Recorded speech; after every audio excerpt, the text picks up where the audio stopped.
I am sorry. Are you okay? Hi, this is Michael Buffer, and you're listening to the voice of the people. Let's get ready for Boxing Voice. Every day I'm hustling, hustling, hustling, hustling, hustling, hustling, hustling, hustling, hustling, hustling, hustling. Every day I'm hustling, every day I'm hustling, every day I'm hustling, every day I'm hustling, every day I'm hustling, every day I'm hustling, every day. 12 years. I never expected it to turn out like this. TheBoxingVoice.com. Shout out to the community, man. I appreciate y'all. What's happening, people? Info Joe, Los Angeles, in the building. Adrian, the problem Rome, the man from the frozen tundra. Keem, straight out of Florida. Liz Lowe, Decatur, Georgia. You already know what it is. It's the Queen, Martha K, Detroit, stand up. David Maldonado, New York City. Yo, Nuts, don't cut me off, man. Don't cut me off. King Amina of Essex, catch me for them championship rounds. Big Super Mac, Plainview, Texas. Davidian in Buffalo. God bless you all. In Jesus' name. Without Chai, it ain't nothing. Without the callers, it ain't nothing, man. Bad Girl, TKO, San Diego, California. Big Fish, Vegas, Palm Beach, Florida. Intrigue, the Incredible, straight out the ATL. James Benitez, Huntsville, Alabama. It ain't hating, it's just the truth. Show Kid, Mount Vernon, New York, suckers. SDS Promotions. Coach Mide from London, UK. Let's go! I'm ready! Checking in from Tennessee, it's Lethal James, P-A-Y-N-E. It's lethal. Line 6 Reed, just spreading that boots gospel. Bo from Bama, only in America. Well, I'm a true attestation to the American dream. King Born, Crown Heights, Brooklyn. You heard? 4 chicken wings and french fries, breakfast and champions. Let's get to it. JT, New Orleans, Louisiana. Stuff like that. Yo, TVV, this Coach J-Mac. New Orleans, Louisiana, 504, baby. What have you?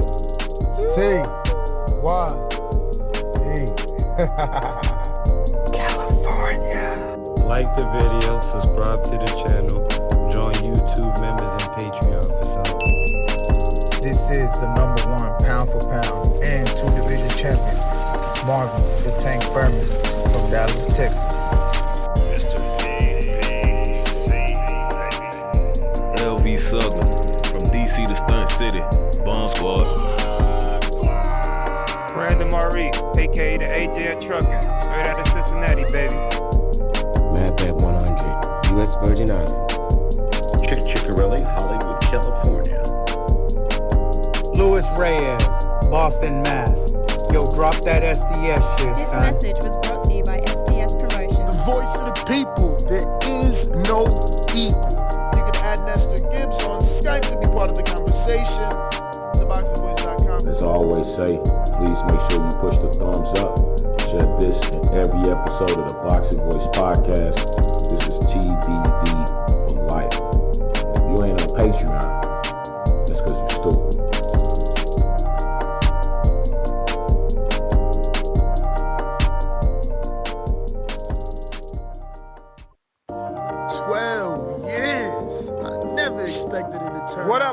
What up? Good morning, ladies and gentlemen. Good morning.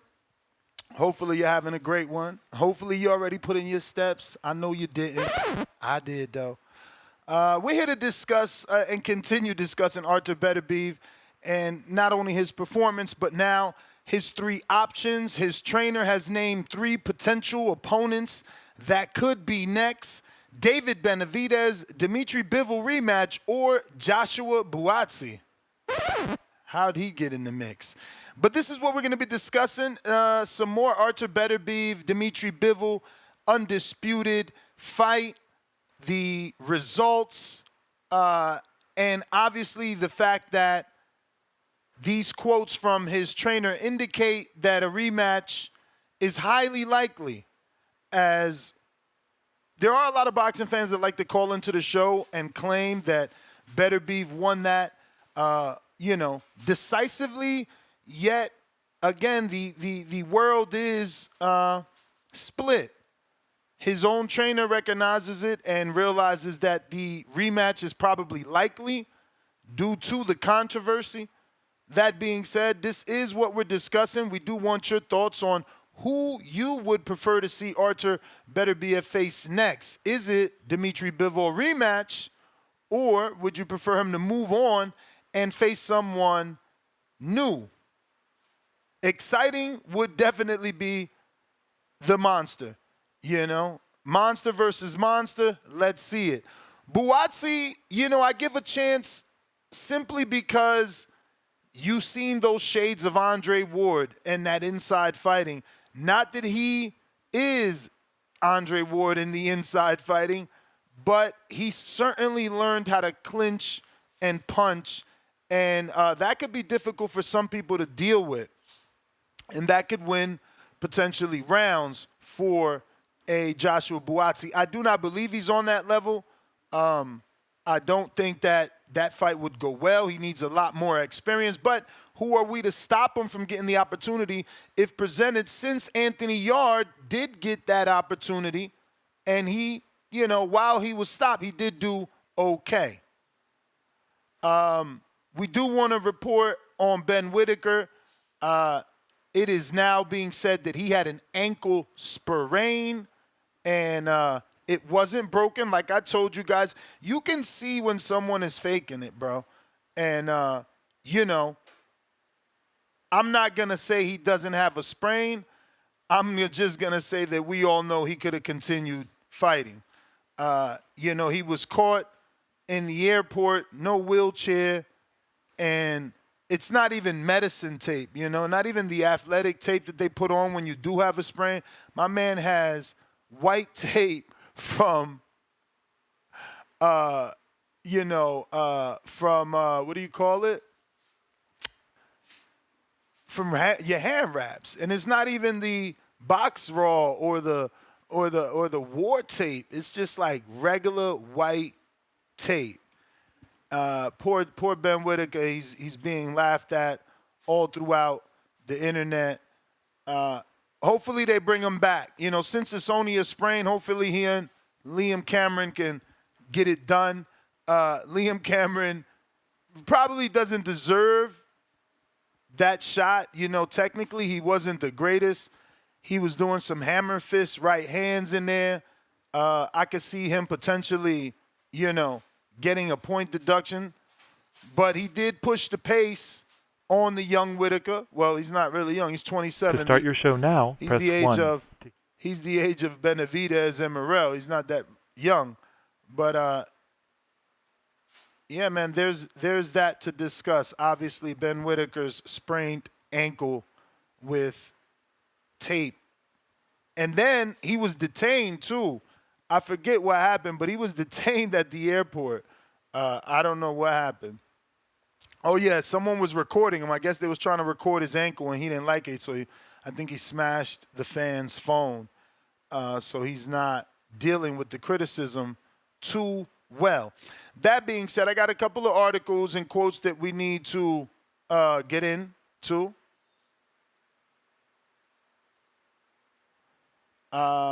Let's see what we got. So we got Andre Rozier, who is also a trainer, but not the trainer of either of the four men in question. But he is giving his opinion on the matter, specifically over David, and he believes that David will not defeat the undisputed 175 champ Artur Beterbiev if they were ever to meet up. Rozier feels that the 39-year-old Beterbiev is still very much unbeatable. So Andre Rozier has experience on a high level. Obviously, he's trained Daniel Jacobs, and they faced Canelo and others. You know, he's had great challenges. He's been in the corner with Boo Boo on certain occasions. He's trained Edgar Berlanga, Richard Comey, just numerous fighters in the New York City area. Rozier does pick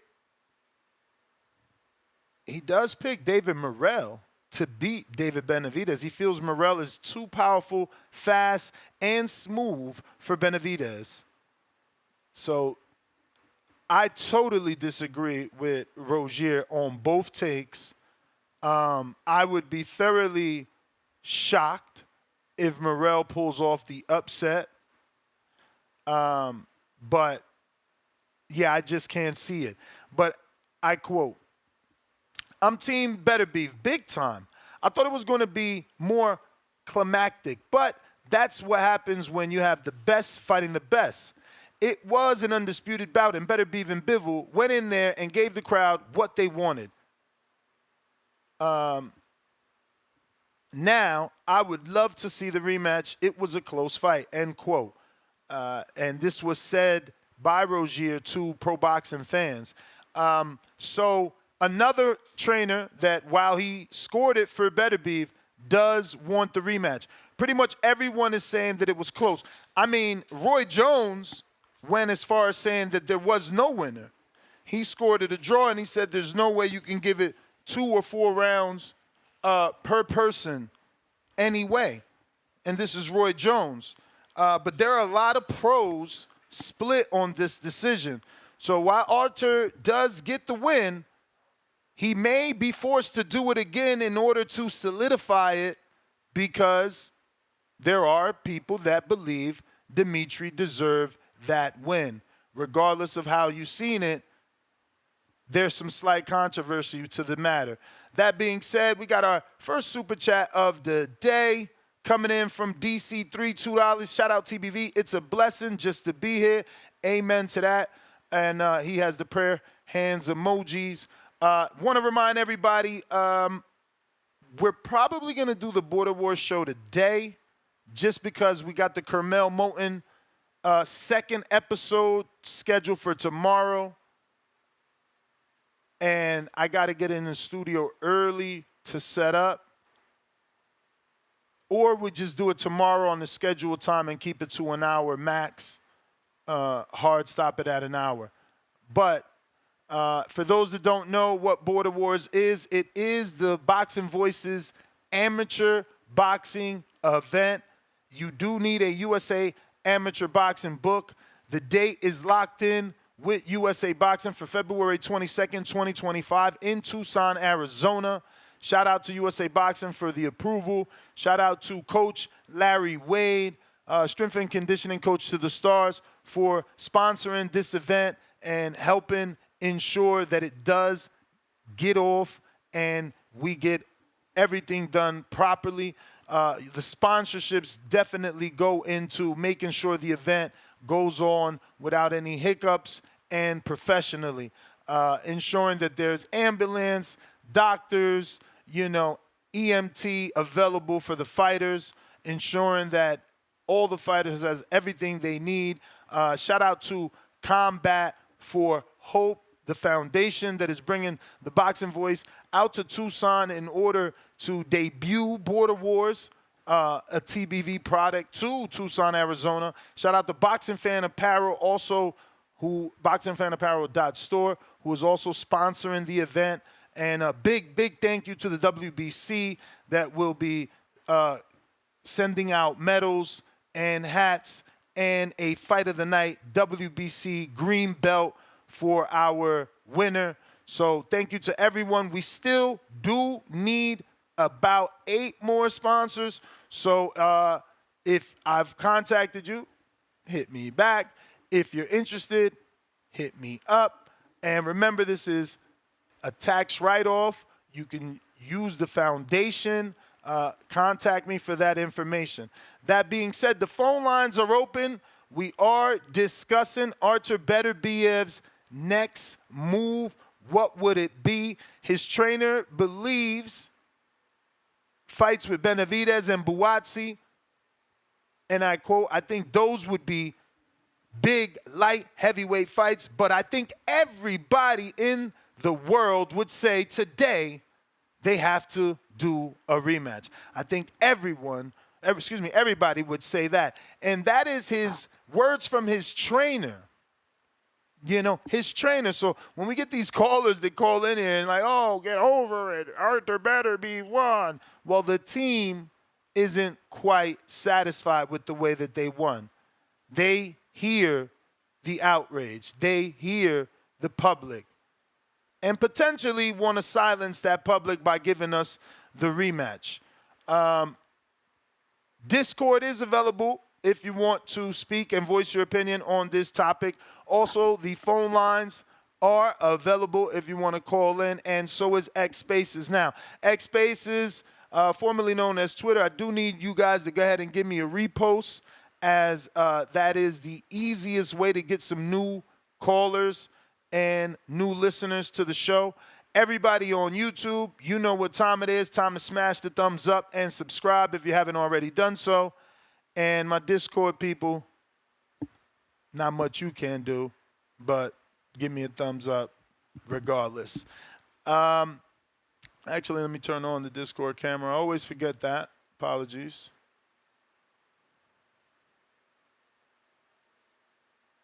And, yeah, man, I don't know. I'm good with the David and the Bivol options. I'm not necessarily hyped up about Buatsi getting a shot at Undisputed, never having faced the nemesis, avoiding his domestic rival. I'm shocked that the trainer of Beterbiev even mentioned this guy in the same sentence with the rest of them. But it is what it is,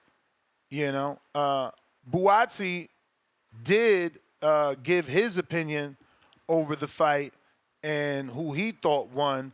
I'm going to pull up those quotes as well.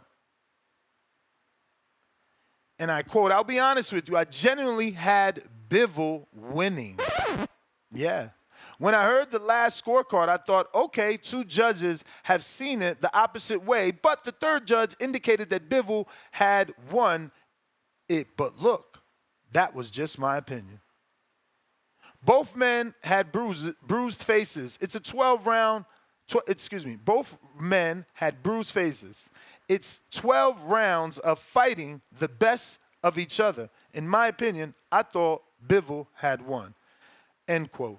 So Buatsi, his name being thrown, I wonder if it's because he had Bivol winning and the trainer's like, all right, we'll put hands on you. You thought he won? We'll show you how he didn't. But somehow he finds himself with his name in the hat for Undisputed. Don't know how I feel about that. Certainly last on the list for me, though, in terms of who we would want to see. And I think that the final quote, we actually already got to it, which was Beterbiev's actual trainer, with the quote on our thumbnail, right? He says, looking forward, you have David Benavidez, who's in there, and you have Joshua Buatsi, who's really strong. That could be a nuclear war fight. So there are fights at light heavyweight, 100%, said John Scully when speaking to the Stomping Ground. Shout out to Charlie Parsons, who does most of the work for the Stomping Ground.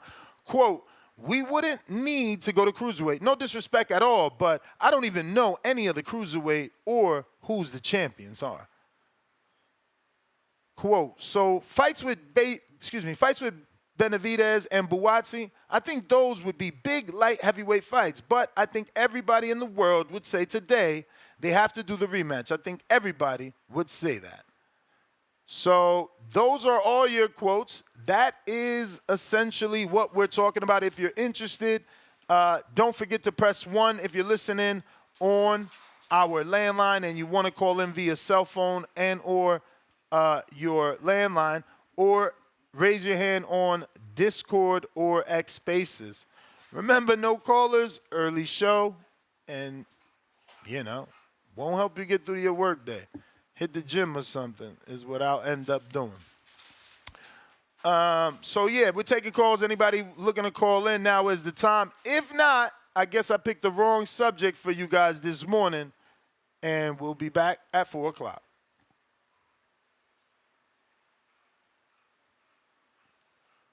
Mr. Vega, Step to the rear. The hammer is here. Can you hear me? Yes, sir. Good morning. Good morning. So I just jumped on, saw that you needed some callers. So from what I got a whiff of is that the trainer included these three names as possible, the next possible matchup: Benavidez, Buatsi, and a Bivol rematch. Correct. All potentially next, whichever one they go with. Yeah, I mean, I think most people would agree the Bivol rematch is probably the one they want the most. Obviously, it was a competitive fight. From listening to the show, looking on the internet, social media, a lot of people, had Bivol winning. And then of course you got Benavidez, a guy that has made sure he's been connected to Canelo's name. He's moved to 175. Undefeated in his prime. Multiple time champion. Who the hell wouldn't want to see that? We know Benavidez comes to fight, and Beterbiev is 21 fights, 20 KOs. So that'd be a great fight too. The Buatsi one's interesting. Buatsi has been in position to fight Bivol for years. Has been had the opportunity to go through the sanctioning body to make that fight and never did. Hell of a fight with him and Hutchinson. But that's probably the least attractive. I would hope that that's not what they really trying to make. I would hope it wouldn't be just some comments in the media or on social media, I guess, that would say, "Well, we want to fight that guy," because I mean, it's just words. I don't think Buatsi brings more marketability than a Benavidez either. Benavidez can talk some shit too. So yeah, man. I definitely would rather the Bivol 1, Benavidez 2, Buatsi 3. And that's really, I think most people just rather see him rematch Bivol or take on a new challenge, whether it be Benavidez or moving up to cruiserweight to fight a guy like Opataya. I don't really see him as a cruiserweight, but I mean, bro, I think a lot of people have seen his amateur fight where he moved up in weight and was able to knock down Usyk, who's now the current undisputed heavyweight champion. So you know what? Why doesn't someone throw a wrench and say, why not Beterbiev versus Usyk at heavyweight? Undisputed versus undisputed. Y'all were going crazy about Charlo moving up as undisputed to fight Canelo. They have amateur history. So, I've always heard these loopy things, and I'm surprised people haven't been throwing that out there in the air. The guy's 40 years old. They just fought in Riyadh season, so they're both seen as Riyadh season fighters. So I'm really surprised no one's throwing that crazy ass fight. Because why not, right? I mean, people are talking about Crawford moving up 3 weight classes. So why can't why can't we as a boxing community remain crazy and throw him versus Usyk as a mega super fight? That's my call, man. Interesting enough, my brother. You may feel like it's That's your time, already being talked about. but it's not your time. I can't pinpoint exactly where I read the article, but someone already mentioned it for the exact same reasons that you did. And those are obviously they fought in the amateurs, and I'm assuming, based off what I read, I think Beterbiev beat him. But again, Sean Porter beat Usyk in the amateurs. I don't know how much we can feed into that. But once again, phone lines are open. If you're looking to call in, now is the time. Profound Dreamer. Buenos dias. Gather around TVV, that's if you're still listening. Get on down with these profound rhythms. And that's how I'm coming in, man. What up, what up? You sound good. All right, man. Listen, most fans, I get it. Most of the fans are asking for the rematch, right? Most people saying Beterbiev and Bivol Stevenson need to do it again. But at the end of the day, most fans are ignorant and don't know anything about what's really happening in the sport. Most fans don't realize that these guys wasted our time for 7 years, and they should have been fought a long time ago to solidify who was the best light heavyweight of their generation. It took them too long to get it done, and now now Beterbiev is almost 40 years old, getting towards the end of his career. I don't want to see him waste any more time with this Bivol Stevenson situation, especially when you got Bivol in the public talking about how he plans to move more in the rematch.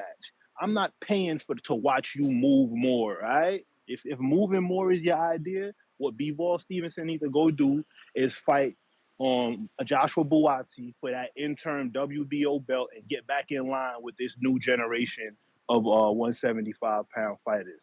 Because Ness, just like you agreed, at the end of Floyd's run, I'm pretty sure you didn't want to see Floyd fight Maidana in that rematch, right? You didn't want to see Floyd waste his time against Maidana. He didn't even need the rematch, in my opinion. I never understood why the public acted like that fight was close.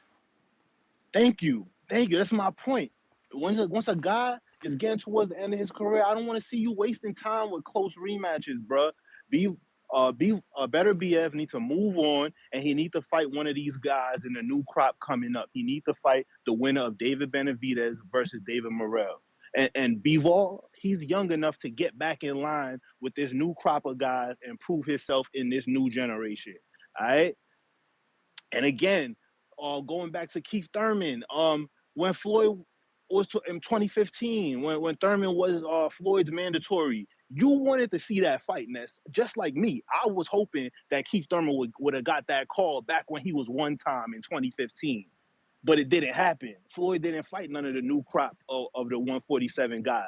When a lot of us real boxing fans, that's what we wanted to see. So I get it. A lot of these new fans is calling for the rematch and all of that. But these new fans ain't been through the ringer like us fans who've been fans for long term and hardcores or whatever, who've been watching the sport for a long time. We know these guys wasted our time for 7 years, for almost a decade. I don't want to see a rematch. Move on. Bivol lost. He needs to get back in line with this new crop of 175 guys. And if he prove himself there, then he could get back up or recreate a whole new undisputed with the new crop.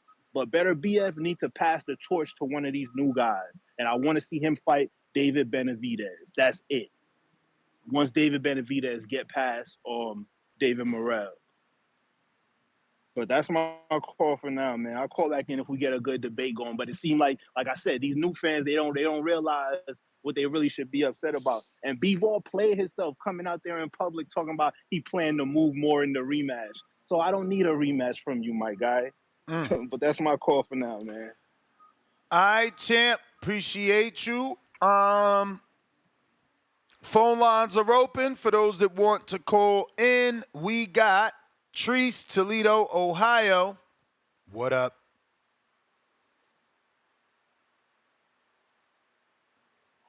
Yo. Yo. What up, dog? What up, dog? Hey, man. I ain't gonna, with this, listen. We gotta have a rematch. I don't understand why people talking about move on. Profile German, you bugging. No, we need the rematch. We got to have a rematch. You talking about why motherfuckers should be upset. No, we should be happy that we got the fight. That's the thing. With the Riyadh season shit, without them, we fuck around would have never even got the fight, bro. It was a good fight. The shit that that's how we borderline expected it to play out. Like it was skills. You feel me? What the fuck do you mean move on? No. We need rematches. We need the rematch. You feel me? Like that's the nutty ass shit, bro. That's why boxing be doing like shit, bro. And then this is a type of fight where we need to be bringing back odd numbers of rounds. Like we should make this shit a 15-round fight. For real. Like box, like that.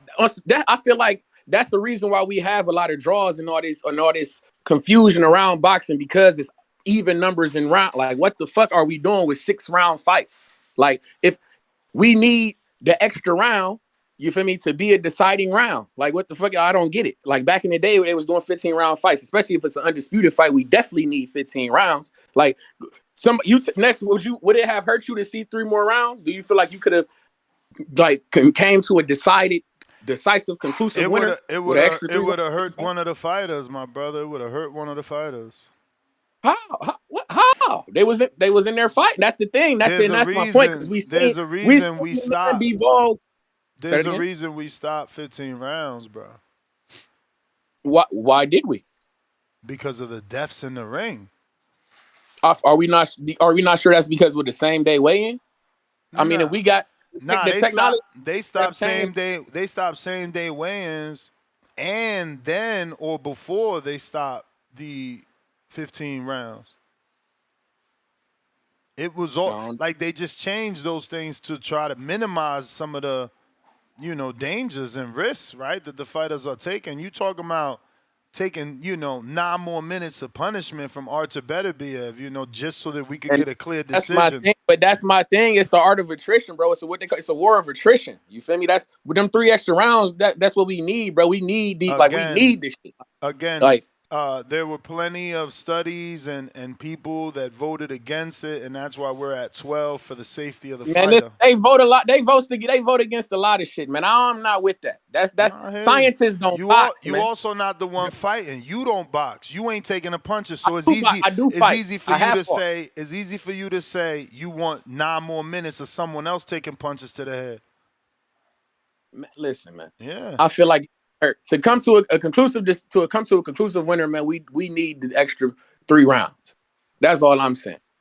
People I hate it to hear the boxers are boxers. That's what fighters do. What fighters want to fight.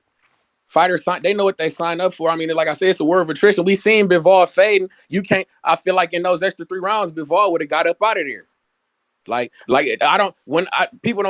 clamor for the extra minute for the female boxing. Like I feel like Michaela Mayer could have got Natasha Jonas up out of there with an extra minute in the boxing. I actually went to the convention. Women don't want extra minute. Who? I mean, I hear women clamoring for it.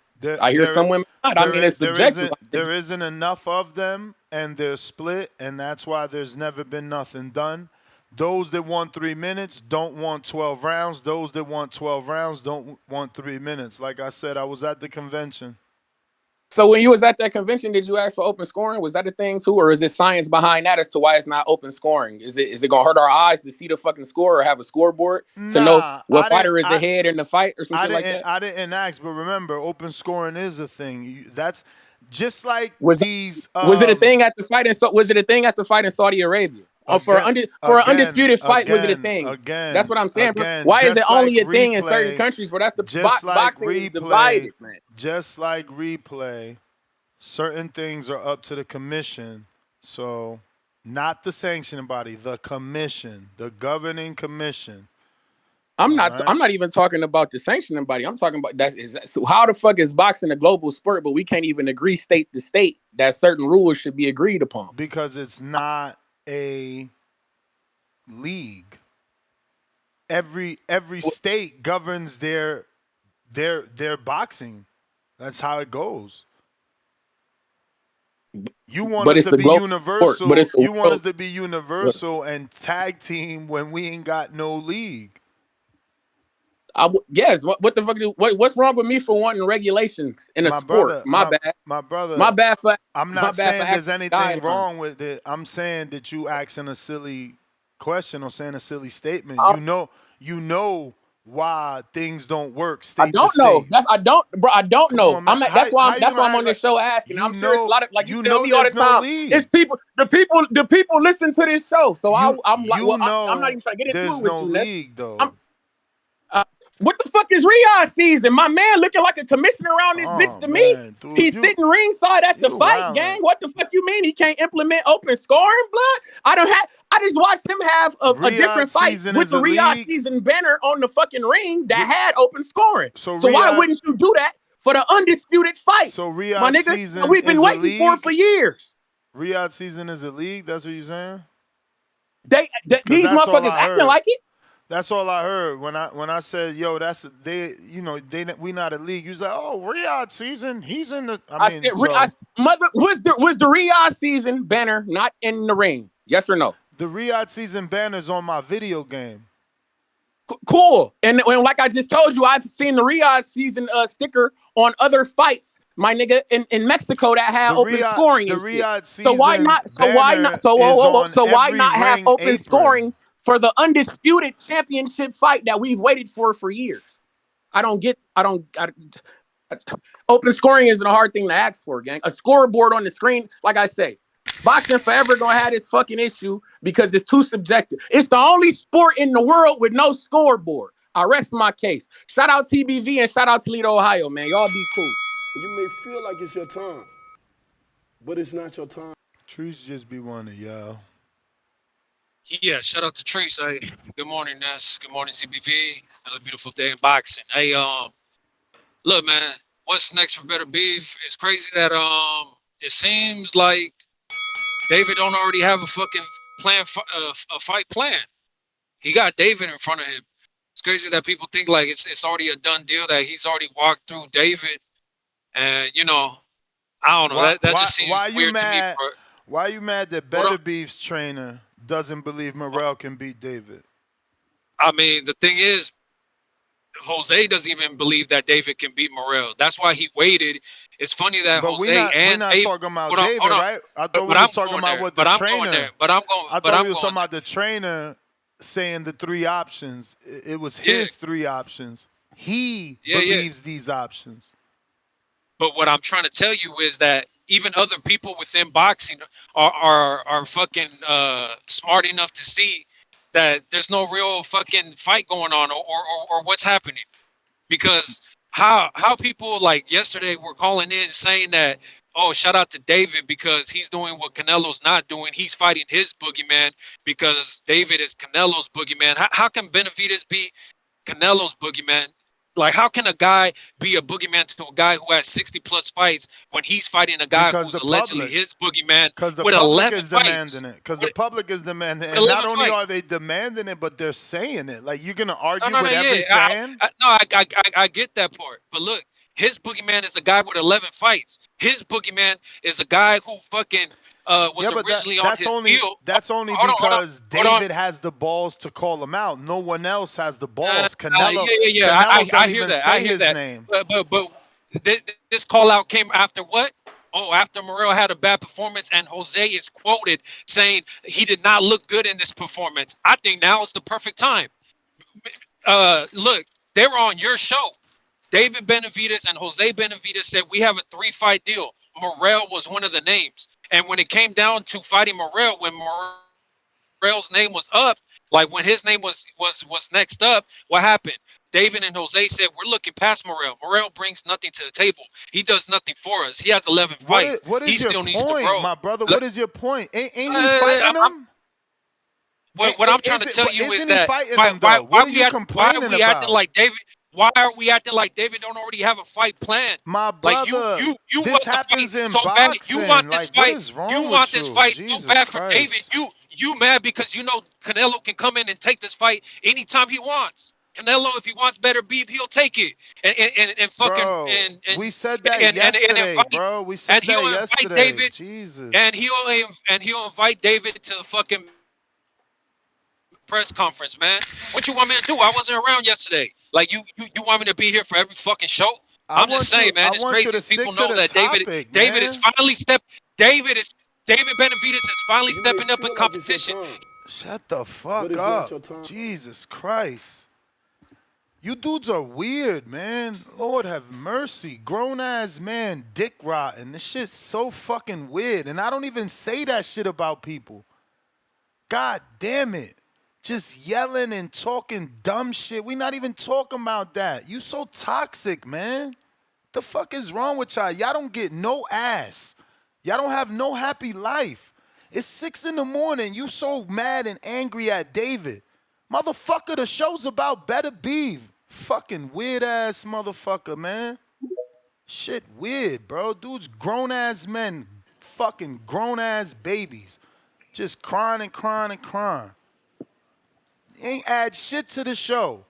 The fuck was he even talking about? Lord have mercy. Profound Dreamer, what up? Oh, stupid And motherfucker. that's what happens. That's what happens when you create a show that's catered to crybabies, like the crybabies that's crying for Bivol Stevenson to get this rematch. Look, man, Treese, I like you, man. You a good caller. I mess with you, and you did good commentary during Border Wars. But I'm about to get real disrespectful towards the points you made. So respectfully, I'm about to disrespect all them points you was making. Listen, I'm never going to be thankful to get a fight 7 years too late. I'm not going to be thankful and praising Beterbiev and praising Bivol Stevenson for giving us this fight almost a decade past his due date. Listen, at the end of the day, Riyadh season, F Riyadh season. Like, Riyadh season is government cheese, okay? Bivol and Beterbiev couldn't generate enough money on their own commercially, so they pushed the fight off for almost a decade. And they finally gave us the fight when Turkey Al-Sheikh came along with the government cheese to subsidize their lack of commercial success. All right? David Benavidez versus Artur Beterbiev is a fight that Top Rank and PBC could get together and do on their own, and it will be a commercial blockbuster on its own without the government cheese from Riyadh season. Okay, so that's why I want to see Beterbiev and Bivol. I mean Beterbiev and David Benavidez. All these B names is crazy, but I want to see Beterbiev versus David Benavidez because that's a commercial fight that PBC that's known for putting on the biggest fights in America, in American boxing, and Top Rank.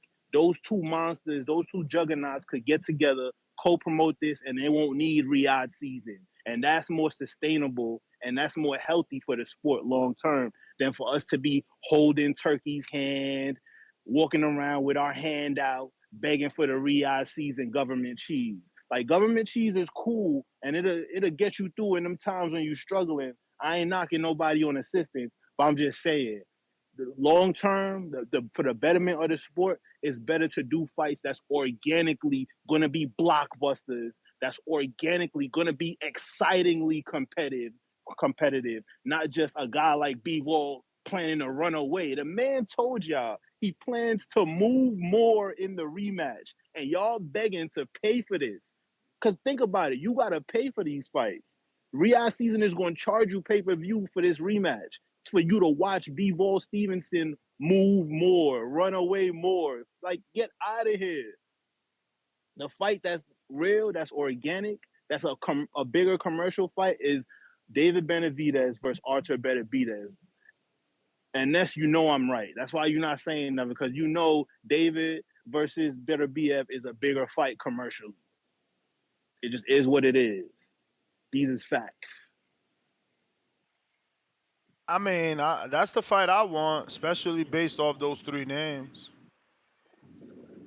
I mean, but legit, it's a bigger fight commercially on its own. Like that's a real pay-per-view that Top Rank and PBC can put on. Like they put on the Wilder and Fury pay-per-view series. Like that'll be a big fight on its own, organically, and it's gonna be way more exciting than whatever Bivol is planning to do with his "I'm gonna move more" plan in the rematch. F out of here, yo.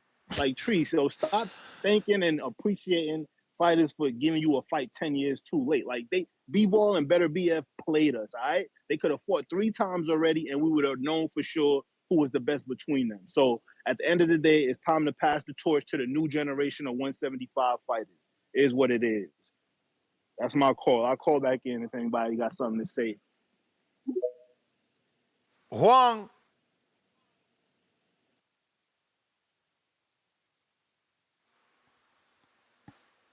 Huang Houston.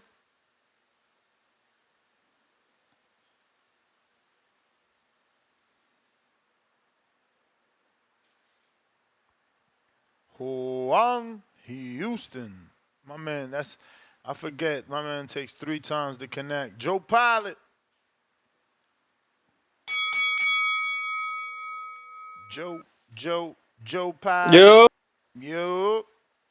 Man, I agree with Profound Dreamer, bro.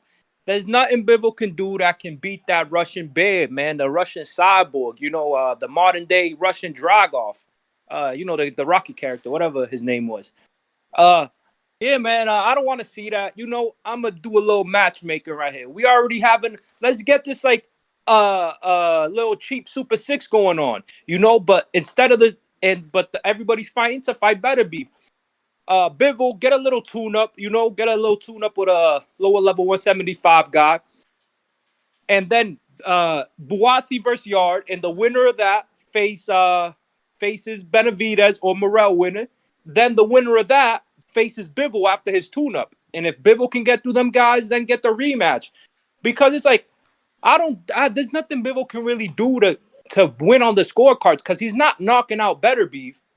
He's not knocking him out. And he did really good on that fight. Like, he wasn't running. He wasn't, he used the ring, but he wasn't, doing what Lara did with Canelo. He didn't do what Rigondeaux did with Casemiro or Casamite, whatever the guy's name from Philippines. Like he didn't do that, and he didn't win. He only won 4 rounds on the judges' scorecard. So it's like if he uses the ring even more, how many rounds realistically will he win? Maybe 2 rounds. But the fight lived up to the hype. To me, I think the fight lived up. It was a mesh of styles. It was it was great. We know who the king is. It's Beterbiev. He's the king. Sure, we could say Bivol did technically in the ring land the cleaner jabs, and he was landing hooks. There was a couple times he moved Beterbiev backwards, but like I don't know, like was it really a crazy robbery? No, I had it either 7-5 Beterbiev or a draw. I was okay with 7-5 for Beterbiev or a draw. And but it didn't, they gave him 8-4. Maybe they gave him an extra round. But there was like the first 3 rounds for Bivol. Like the last 4 rounds was like all Beterbiev. And then there was so many swing rounds in between that Bivol did a nice jab, but Beterbiev landed 1 or 2 good shots that stunned Bivol in them rounds. And that was the difference maker of them swing rounds. In the judges' eyes, not in our eyes, in the judges' eyes, because what we say doesn't really matter because there's only 3 judges whose opinion matter. And yeah, let me see. And Ben Whitaker, I don't know, bro. Ben Whitaker, did he quit? Did he not quit? People are trying to tell me that Whitaker suplexed him over the ropes. He did a Brock Lesnar and did a belly-to-belly suplex over the top rope, trying to find the easy way out. Because, Liam Cameron's a dog, bro. That guy, like, if you don't got no power, bro, Liam Cameron wasn't respecting that dude. I'm out. It's not your time. Trees counter. Yo. What up, though? See, Profound Dreamer, that's if you're still listening. I'm not really getting jiggy to them whack-ass rhythms. See, I didn't like that there, man. They need the rematch, bro. If niggas is clamoring for Earl Spence to get a rematch after he got his ass destroyed, nigga, Bivol deserved a rematch. Fuck do you mean? I get you saying that you ain't move on to Benavidez, but you talk about you had Bivol winning the fight. Yeah, so damn. I get what you're saying, but damn, it's too many people around. Like, bro, that shit was too close to not for my man not to earn a rematch. Like, if motherfucking O'Shaquie Foster, bum ass, who I thought lost the fight and who been ducking my fighter, don't compare. But that's neither here nor there. Don't compare. But no, let me. Top rank who don't have the Foster, fighters. I thought O'Shaquie Foster lost that fight. If they deem that he can get a rematch for that shit. You're not listening, bro. You just be talking. Go ahead. I'm trying to explain. Like, you can't compare fighters with no options to fighters with options. What? What are you talking about? What do you mean? I'm confused. How can I compare? What options did O'Shaquie? Like, what the fuck are you saying? How is Bivol and O'Shaquie Foster not in the same vein? They fight wasn't for undisputed. It was only for a WBC belt that he lost against the top ranked fighter and shit like this. Bivol he was in an undisputed fight. He was actually in the fight. Like, I don't get it. Like, I'm confused. Like, he gave me a more competitive fight than O'Shaquie did. He put up more of a fight than O'Shaquie did. He getting the rematch. Oh, Errol Spence got his ass kicked up and down the ring. He got his ass punched up under the ring. And motherfuckers asking for him to get a rematch. Like, what do you mean? So Bivol don't deserve a rematch? That's out of control. Like, you feel me? And I fuck with Benavidez. I got a list of violence that I fuck my fighters who are on my violent list, and I fuck with them. Every time I watch them, they give me good action. Fuck with them. That's Bud, Beterbiev, Benavidez, Tank, Fundora. I fuck with them guys. Then I got my guys who I look for on the boxing side. You feel me? The artistry of this here. You feel me? Like Bivol, Lomachenko, Devin Haney, Usyk. You feel me? These type of guys. So yeah, man, my nigga Bivol, he deserves a rematch, bro. Like, you're tripping. And yes, the fight, it has demand for it. It has even more demand for it now than it did before because niggas felt like Bivol won. What do you mean it ain't got no demand for the second fight? You sound like a goofball. Niggas want to see the rematch more than the first fight. And niggas was clamoring for the first fight. I'm fucking with you, Profound Dreamer, though, but you need to wake up, gang. Go back to the booth and work on them rhythms. I'm trying to get jiggy with you. But shout out TBV and shout out Toledo, Ohio, man. Y'all be cool. Yeah, man. What Trees didn't get is options. Top Rank doesn't have many options. What are they gonna do with Consecal and Foster? You know, it's not the same as Artur Beterbiev, who we're talking about, has options. Bivol even has options, and it's not in house, right? It's just not the same. It's not as easy to do as an in-house 130-pound fight that doesn't cost what this costs. Keep in mind that this got done with the money of Al-Sheikh. They weren't even trying to do this fight for however many years.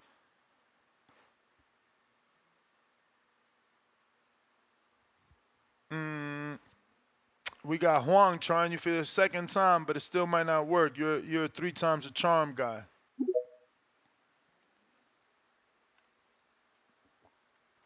Yo, yo, yo. Yo. You got me? Got you. Okay. Good morning, TVV. Good morning, Messi Solo Dolo. Scarface, no Manolo. Okay. You know what? Let me start out with this. Because I know we were crapping on paying for the undercard, right? But it makes sense to me. And it's like sometimes I think we don't understand when they trying to appease us, you know, because we don't understand what they're doing. But remember, these are 2 different promotions working together, right? So, you know, they worked it out to where they can make some money. And then because the main event was free on ESPN, you know, and there's some people that all they got is ESPN. You know what I mean?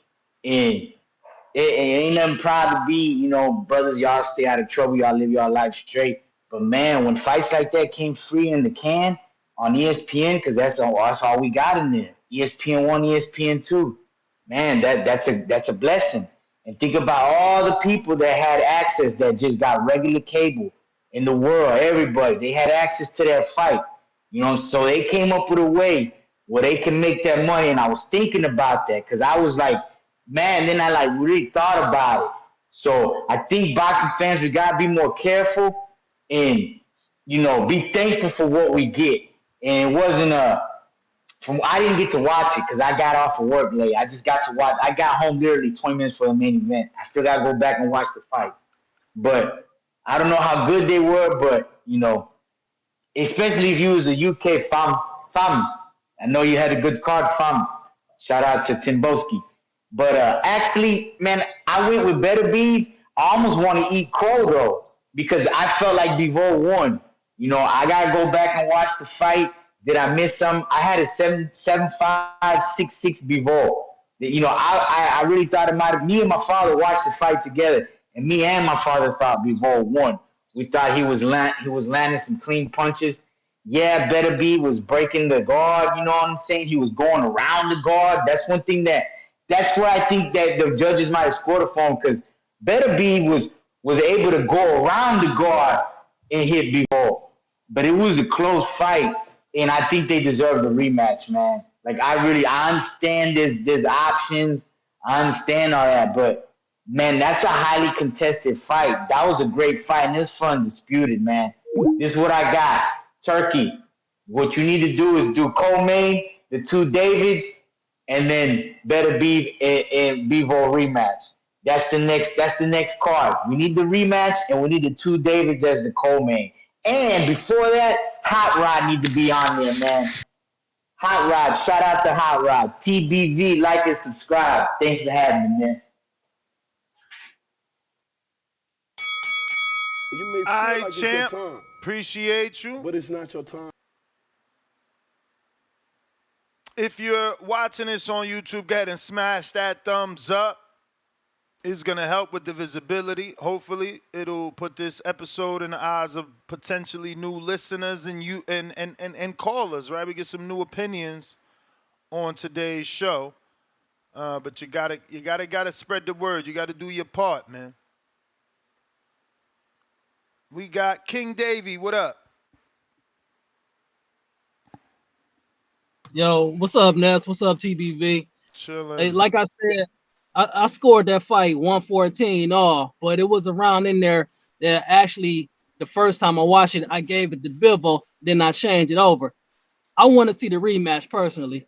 I mean, I hear people saying that, He's talking about David Benavidez, and that's cool. And trust me, if David Benavidez stay at 175, beat Morrell, and somehow he get the fight Bivol, that's gonna be a good fight. But I don't see how ain't nobody really believe that David Benavidez can fuck with with Bivol after the Vazdeck fight and after Bivol just he got punched on by Canelo for 12 rounds, punched on by Beterbiev for 12 rounds. David ain't walking him down doing nothing. David ain't got that kind of power, and especially at 175. Bivol is that dude. He's athletic, he's big, he can box, and he can punch. So, I mean, if you ask me, at 175, we just saw the two best fighters fight, and that's all it is. Ain't nobody else at 175 right now but Beterbiev and Bivol. And if Beterbiev choose to move up, then that's just gonna leave Bivol there, and he gonna be the king at 175. Can't nobody at 175 beat Bivol except Beterbiev. So with me, I want to see that rematch because I think that the game plan for Bivol's team might change a little bit, and he might be able to get convincingly a 7-5 the next fight. That's what I want to see happen. That's all I got. All right, champ. Appreciate you. Word. We got Lake County, $2 Ness. I keep telling you, Javon needs counseling. Laugh out loud. Yeah, I don't get Javon, bro. Brandon, tell Profound Dreamer to kick rocks with them 1988 Cool Mo D bars, talking nonsense. Don't push me, cause I'm close to the edge. Looking ass.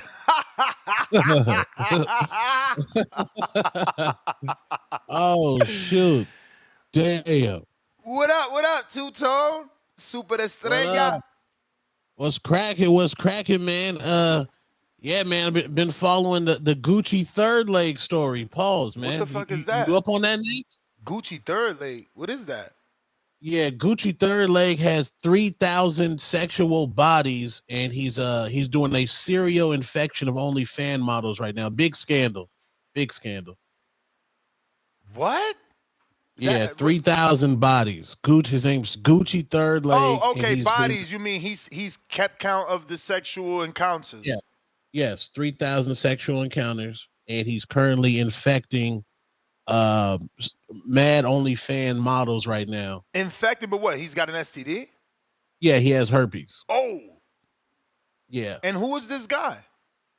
Just some regular guy named Gucci third leg, some OnlyFans guy. And you know, in the porn industry, they got to get tested. There's more regulations. Now he just blew the OnlyFans world upside down. Pause. Yeah. It's going viral, man. Yeah, I didn't even know anything about that. Yeah, protect yourselves out there, man. It's nasty work out there. That shit sound like some weirdness. Yeah. The girl that he infected that came out currently has 2,000 bodies. Nasty How work. do you know this information? What are you following that sent you this? It's on Twitter. Oh. Yeah, it's viral. It's on the Shade Room, all that. Oh, let me see. I ain't even go to This about to be on CNN, bro. They said that's a conversation for you and James Benitez. Because James was on here last night thinking it was Friday night, talking some red light special shit.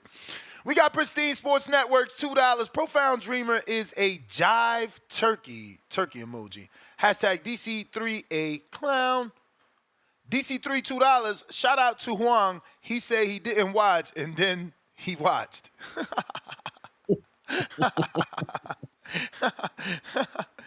Man. CYP. Boomerang status. Yo. Hey, y'all realize that Bivol has never been outthrown in any fight except for one. And in that one fight was the fight that he lost. And y'all say it was close enough for a rematch, but then we say David Benavidez, who has also never been outthrown, stands no chance against Beterbiev. Do y'all realize some of the shit y'all say makes no fucking sense? Think about it. And there's a reason why none of y'all answered this fucking question or spoke to this topic. None of you thought that he would be outworked by Beterbiev. None of you did. That's why you call in and you say nothing about it. Because you know that's the reason why he lost. It had nothing to do with power and all that other shit. It was the fact that you let the power puncher outwork you. That's why you lost. That's not supposed to happen. That's a horrible game plan. We understand this. I will. Boxing aficionados understand this when it comes to game plan. David Beterbiev belongs in that division, especially if you guys think that Bivol actually won or put up a good fight, which I think he did. I think he put up a good fight. But Beterbiev is just better than him. I think Beterbiev being able to beat him at that age, at 39 going on 40 years old, to be beat, to even be having a great fight with a man that old when you're 33, 34 in your prime, homie, he's just better than you. You got to get over that shit. And I wouldn't even have a rematch because you're just going to be older the next time. And then what happens if he loses, right? Say Bivol wins. And then the third fight, dude going on 41. It's like, dude, they're just trying to set you up like Triple G to continue to get older. So one time you just got to lose. You have to lose. Sometimes age gonna get you one day. But I'm keeping it real with y'all. David Benavidez has a good shot of beating Beterbiev if you believe that Bivol deserves a rematch, because Bivol ain't got no power. Bivol does not hit as hard as David Benavidez does. So to say he does, you're probably lying. Let's say they're equal. His output doesn't have much power. His output doesn't have much power, but his output was just stifled by Beterbiev. Give David a chance to go in there and do what you thought Bivol was going to do. Was go in there and outwork that man for a decision. David Benavidez can do so. CYP out. All right. I ain't see this, man, so I want to see this. You seen this? What's Oscar talking about here? Somebody sent Who it is to me. that? Oscar? Yeah, somebody sent it to me. Hopefully it's worth a watch. Shit. This weekend, huh? Huh? Ooh, can't wait What the fudge? this weekend, huh? Huh? Ooh, can't wait for Clapback Thursday. My man is previewing his clapback Thursday. Okay, so he did like a little promo. Little trailer. Yeah. He been going in on Eddie. I need Eddie to do something back, man. He got that picture of Eddie in every one of his clapbacks now. He got to do something. Eddie got to answer back.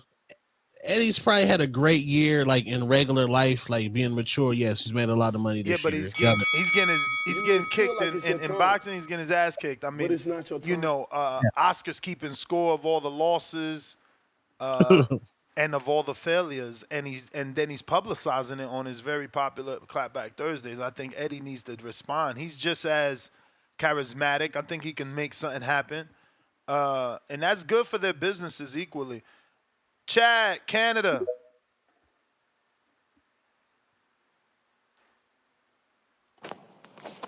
Hey, good morning, guys. What up? What up? I don't have too much to say on the topic, but about David, like, I don't know, Ness, aside from him just being, a random pick for Beterbiev to pick an opponent, like, how much do we think David deserves a title shot at 175? I feel like his fight against Wozniak, I really liked it. I thought he fought really great. Like more systematic. Like we saw more of the boxer from David in that fight. And even though he couldn't put him down or really hurt him too much, I really liked how he fought. And even when he was pushing hard to try and stop him, he did, like the plan didn't collapse when that didn't succeed. I thought he looked good in that fight, but at the same time, he's arriving at 175. Like I don't know. I feel like he needs to prove himself at the weight before he could get a title shot, especially for all the belts, for all the marbles, man. I don't know. The interim belt, the whole situation with interim belts just kind of irritates me now. Like, we have an active champion who's now the undisputed champion. Like, why is there an interim champion at all?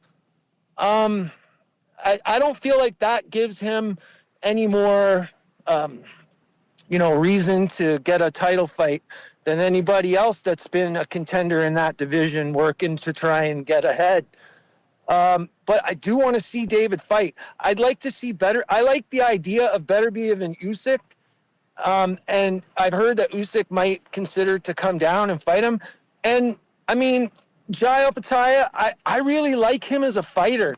I like watching him. I love what he does in there, but he seems like kind of unchallenged at cruiser, right? I mean, am I missing someone? Like, I don't know if there's anybody that's even close to him. If there is, I'm not seeing it. Do you guys have somebody at cruiser that you think can challenge Opetaia?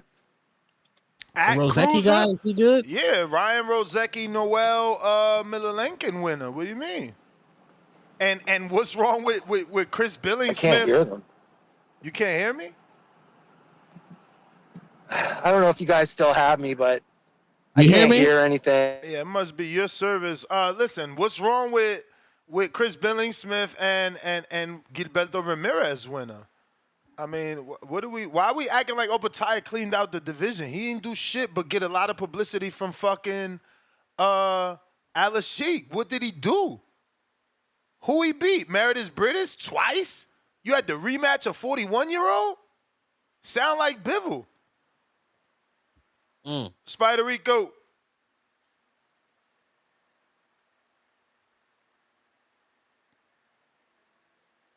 Spider Rico. Who straight forgot about me?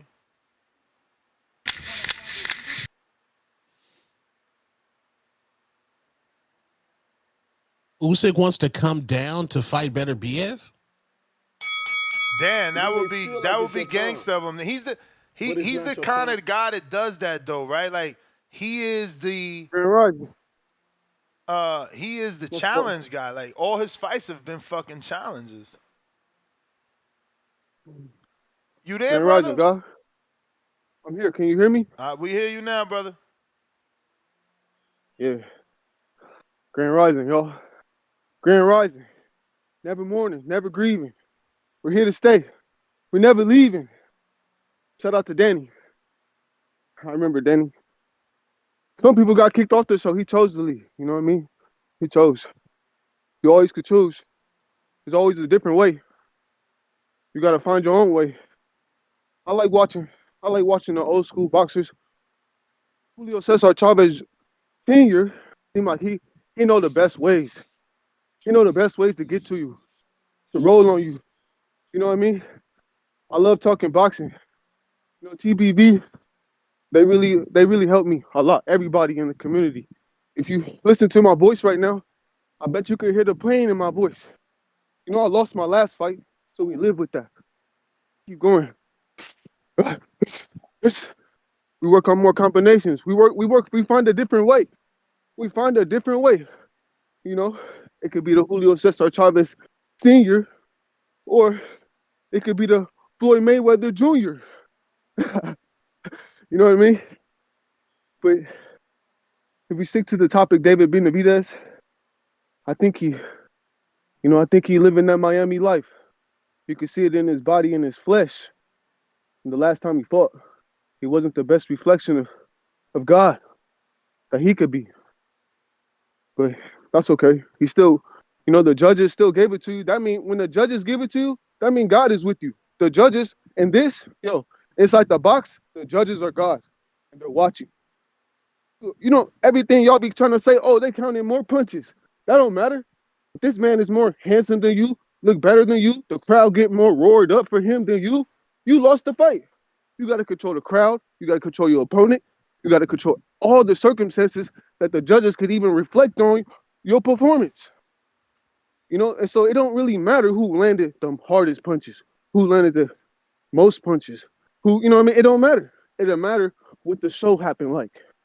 What happened in the show? What did everybody see? In our eyes, thank you, Allah. Allah is my vision and my sight. I can see through these walls if I like. Allah is my vision. I guess they say when you lose, you learn a lesson. I'm not done with my lesson. And I want the part 2, and I want a number 3. I want the part 2, I want a number 3. I bet you can't beat me the next time. I bet you that. All right, y'all. I'll pray Yeah, for we and me. you gotta get the Got a lot of win, guys man. ways of peace and safety. You gotta The get the straight way. win. You Never gotta to get go the astray. win in No, order no, to you get a don't talk to me, triple. Nestor. You don't talk to me. You the enemy. You the enemy. And right now, when I speak to you, You may feel and when like I it's was your in the time, ring, you never fought but me. it's not your So it's time. okay. It's okay. You give me the opportunity, and I'm gonna beat you too. So wait, you said I'm the enemy because what? Yo. Yo. Oh, you running? It's all right, man.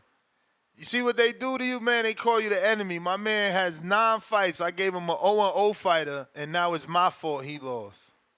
I swear to Damn. God, you can't. This is why it's hard to be a promoter. I see why these jobs is hard. These fighters' egos is so tender. Like, look at him. He just upset. I mean, what more can I do? Imagine I'd have really put you in there with Keem like Keem wanted. He'd have really been out here saying Nesta terrible. Majid, what up?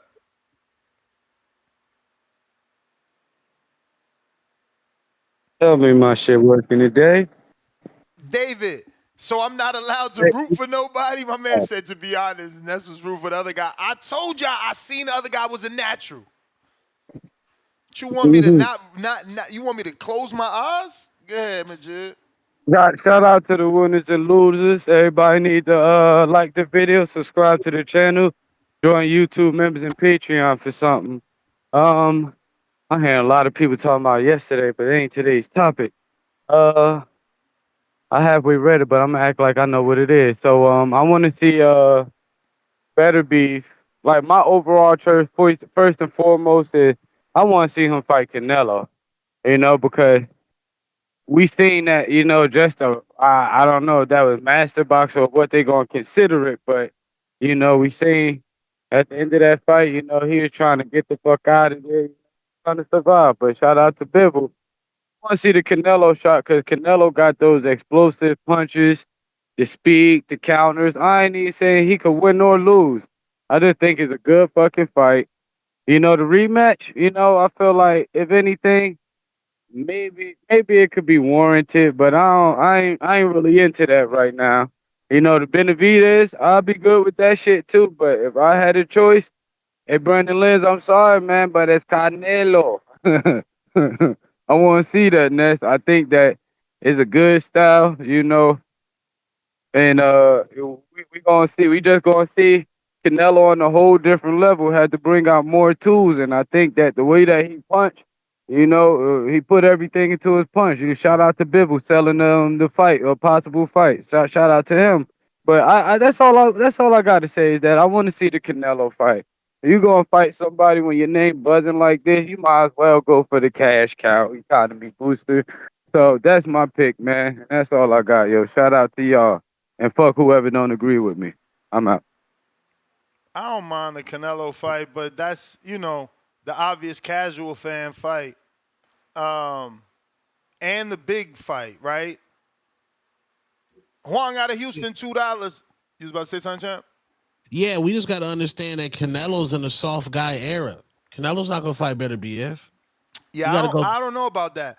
You got to remember that he originally wanted to fight Beterbiev. It was the trainer that decided on Bivol. There's a quote from Eddie. You could Google it if you put in these words. Canelo, put like Eddie Hearn, Canelo, crazy Beterbiev, and it'll come up. But I think he said something like, yeah, Canelo's crazy. He likes those challenges. He wanted Beterbiev, So, oh shit, see up here? I didn't see that. My bad. He had to be talked out of it. So maybe now, again, what y'all not realizing is the one small thing. I just watched somebody, I went 12, go 12 with the dude they said is a boogeyman. Y'all told me don't fight him originally. And the world is saying the dude that beat me arguably got robbed. I don't know, man. Y'all forget that this is a competitive sport. And yes, you within your right to have an opinion on Canelo not having that competitive edge anymore, but I still think that comes and goes. Opportunity is opportunity, and that can motivate competition. It's like, when else are you going to get the opportunity at undisputed versus a 40-year-old? He will legit be 40 years old if Canelo sets up this fight. Yeah, I agree.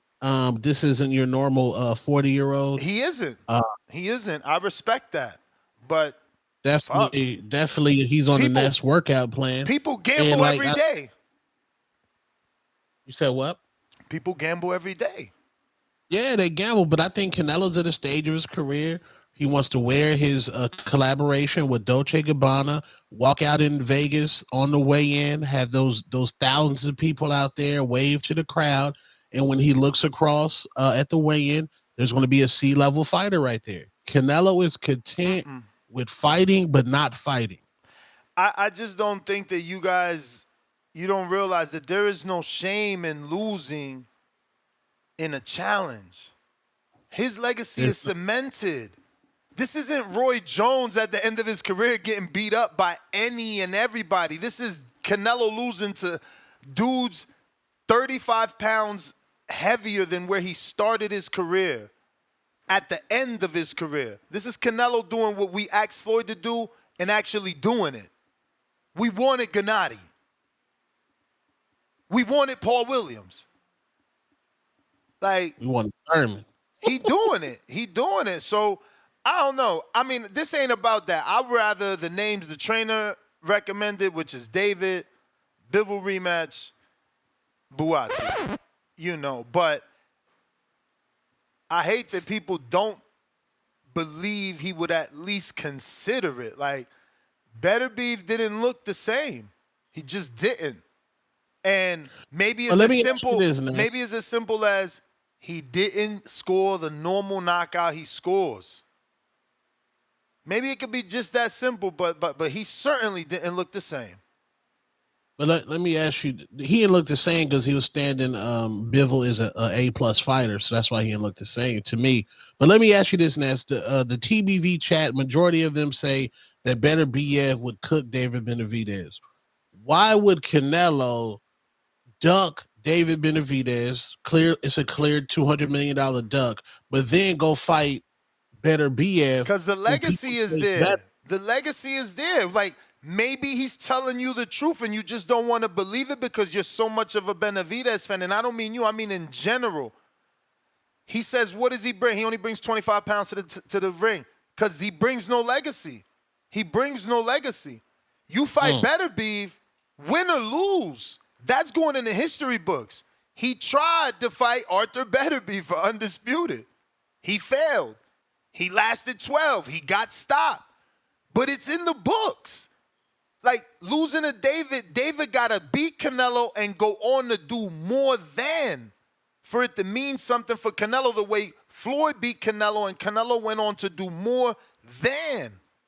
But at least Canelo was somebody at the time that Floyd beat him. He legit had already beat Trout and had 2 belts. Whether you think one was a regular or whatever, see why people give us the true details. But Trout had a belt that he beat from his brother Rigoberto. Canelo had a WBC that he got from, I think, Matthew Hatton or some shit.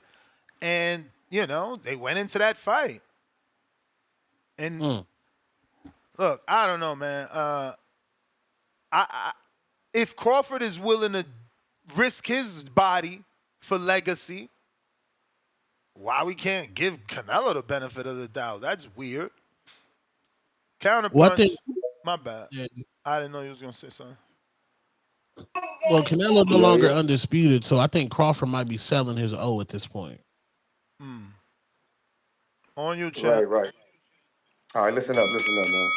I was, doing my research and shit, and I was thinking about this, right?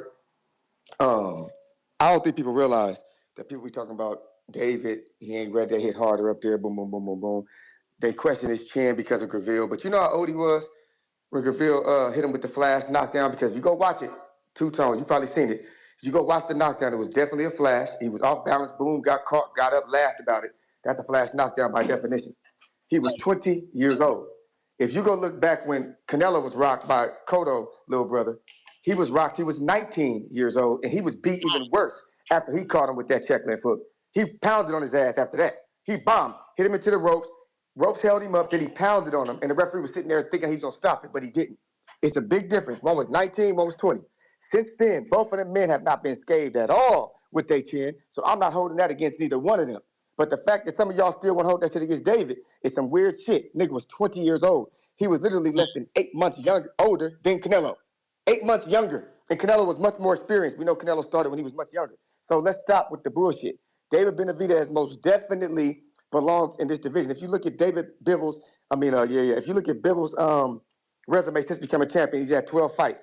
9 of them have been decision. 9 of them have been decision. Only 3 of them have been stoppages. 9 have been decisions. If a motherfucker can't get up in there and just outbox the dude and win, how the fuck did Bivol become champion? How the hell did Bivol do so well? He wasn't knocking nobody out up there either. There was one dude up there putting asses in seats, and that was Beterbiev. One person. Everybody else been boxing their way to the top, just like Bivol did. The same way that David Benavidez fights is actually perfect. Perfect for him to step into 175 and do damage. When he whoop Morrell ass, it's going to be crazy because then it's going to be next up, batter up.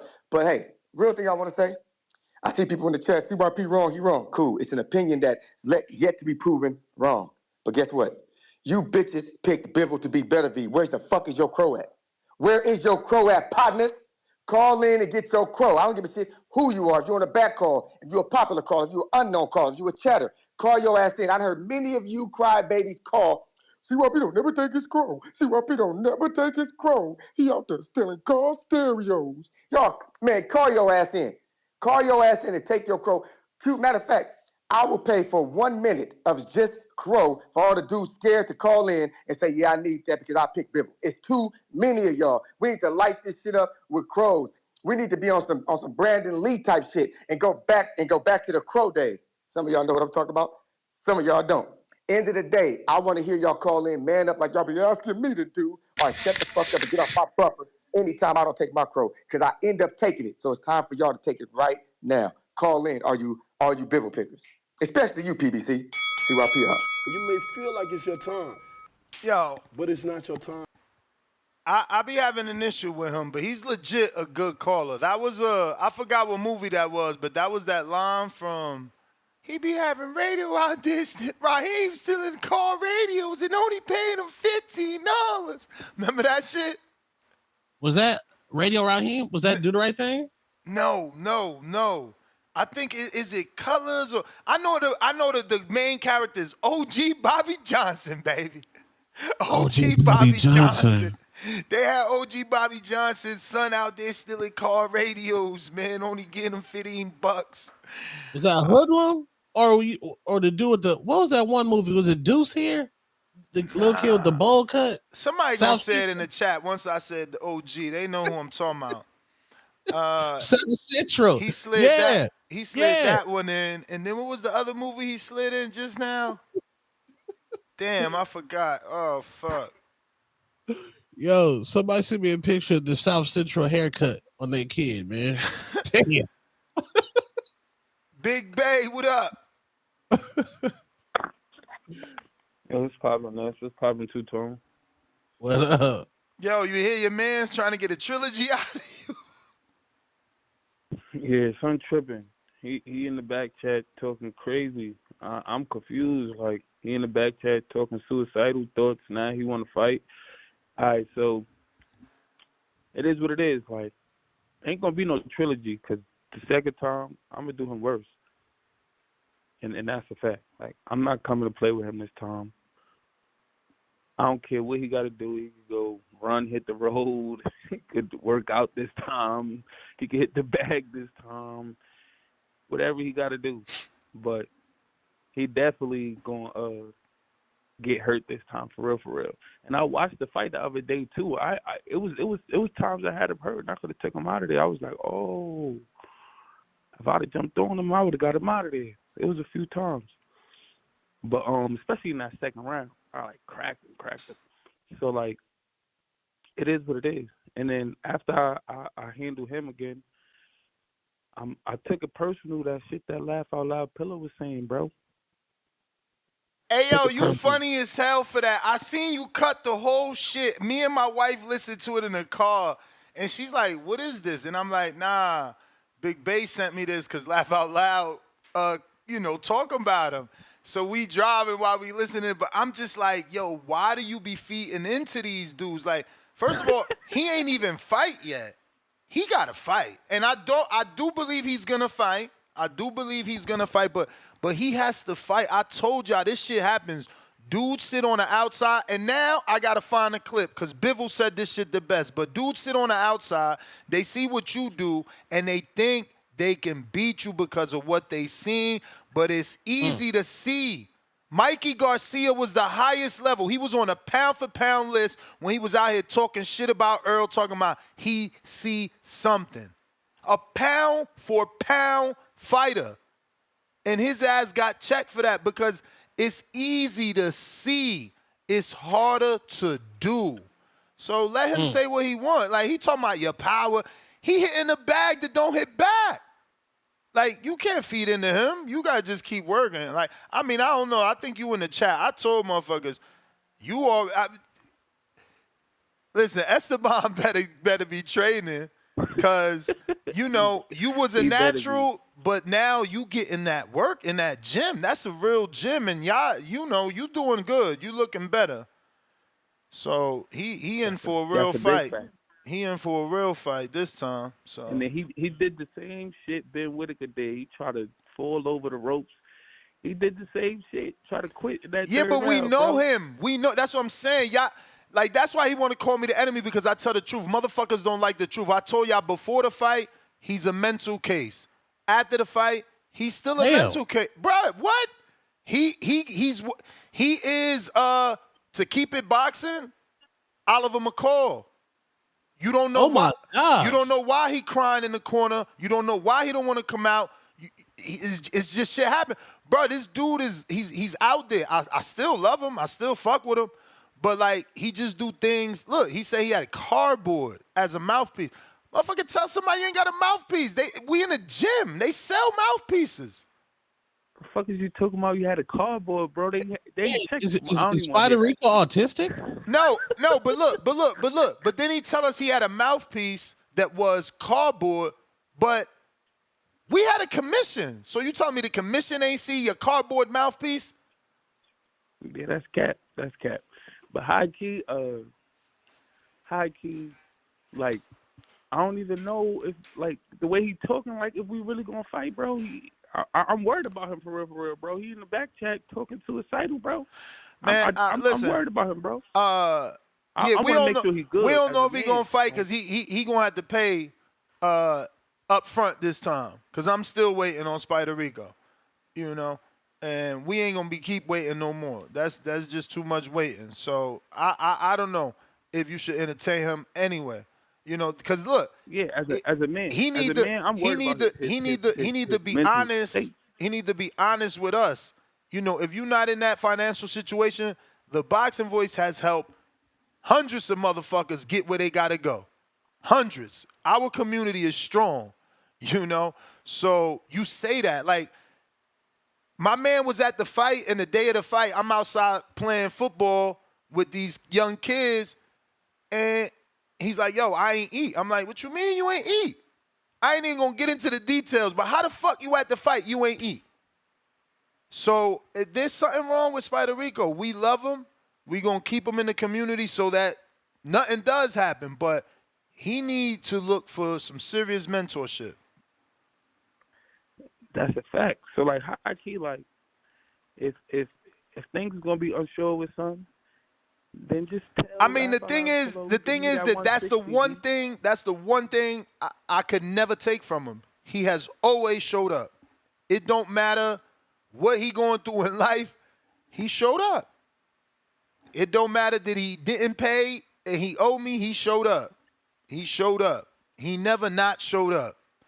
That's the one thing. If he say he gonna fight, he gonna show up. But he gonna show up and beat Spider Rico. Damn. Cardboard mouthpiece? That's wild. I don't believe that, man. I don't believe that, man. We had one of the highest officials in USA Boxing did. I don't know. And he was in the ring for his fight. Like, he was the ref for their fight. Didn't y'all have Angel? Yeah.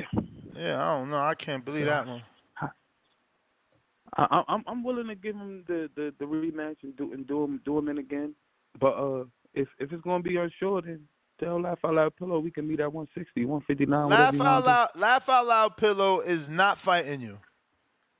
That's cap. He not fighting you. He not fighting you. He's the same dude that is asking for like 150 to 159. You can't even weigh 160. Remember that? He didn't want to fight Angel. Angel was a complete novice. He believes in his power, but he ain't shown us that he believes that he's ready to, He called me out. He said that he said he could see what he sees. So like, let's put that to the but he didn't say he want to fight you. That's what I thought. I mean, okay. Let's see. I mean, he gonna hear this. I doubt it though. I super doubt it. We could do 159. Like I super doubt it. Listen, you was 0-0 wanting to fight somebody with 9 fights, and he's 0-0 didn't want to fight an 0-0 dude because the dude said he could fight at 160 or 168. Which, by the way, you fought at 168, right? We fought at 168 or 163. No, we fought at 162, 163. All right, 162, 163. 4 or 5 pounds away from 8. So, I don't know, man. I don't know. Yeah, we'll see. We'll see. I wouldn't recommend that fight for him. I'm not. He hasn't fought, and his bag work isn't up to par. Like, he's not a natural. He's not a natural. I didn't say that about him. I said that about you. I wouldn't recommend that fight for him. He needs to, get his feet wet first. His punches is wide. I remember saying that about they super wide, and you straight down the pipe. He don't want that. And you taller than him. He don't want that. You southpaw, that's difficult. He don't want that. Believe me. He's saying that, but he don't want that. But let's see, All right, well, I'm not trying to gas you up either, Pillow. Don't impress me, because you can't. I'm trying to tell you, I'd rather have a safe event than you out here trying to impress me. No doubt. He was saying, yeah, I don't got no power. He see he can walk me down, Canelo style, high guard. He going to rip through the guard. He got too much power. He going to get me out of there. That's all I Yo, that shit, that's crazy, like, yo. Look, I found the tape. I'm showing this because everybody's seeing your fight. He can't be talking like that. Like, no. He gonna have to get an upset win and prove the entire community wrong.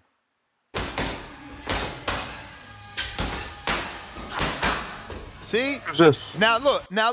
The 1-2s that he did, people probably like, oh wait, what is Ness talking about? He pretty straight. But did you see the right hook and then the whatever that left was? I guess that's a left back hook, maybe. But play it again. Both of those shits was like scooping, water. Not water as an uppercut, because I know that phrase is used for scooping water from underneath. But I mean, very wide. Very wide. Play it again. I am. Those are decent, but now here goes the hook. See, that's actually a front hook and a back hook. The right hook, because he's in southpaw, and then he looped the right back, the left hand. But look, it was so loopy that he fell off balance. Who is this? Someone that allegedly wants to fight Big Bay. Look, fell off balance. But he got a decent jab. I mean, also to his credit, those bags are really heavy and they do knock people back a little bit. Okay. A little bit. Those bags are mad heavy. But no, he's not bad. Yeah, but this is a bag that don't hit back. Of course, and he's a little stiff. But not bad.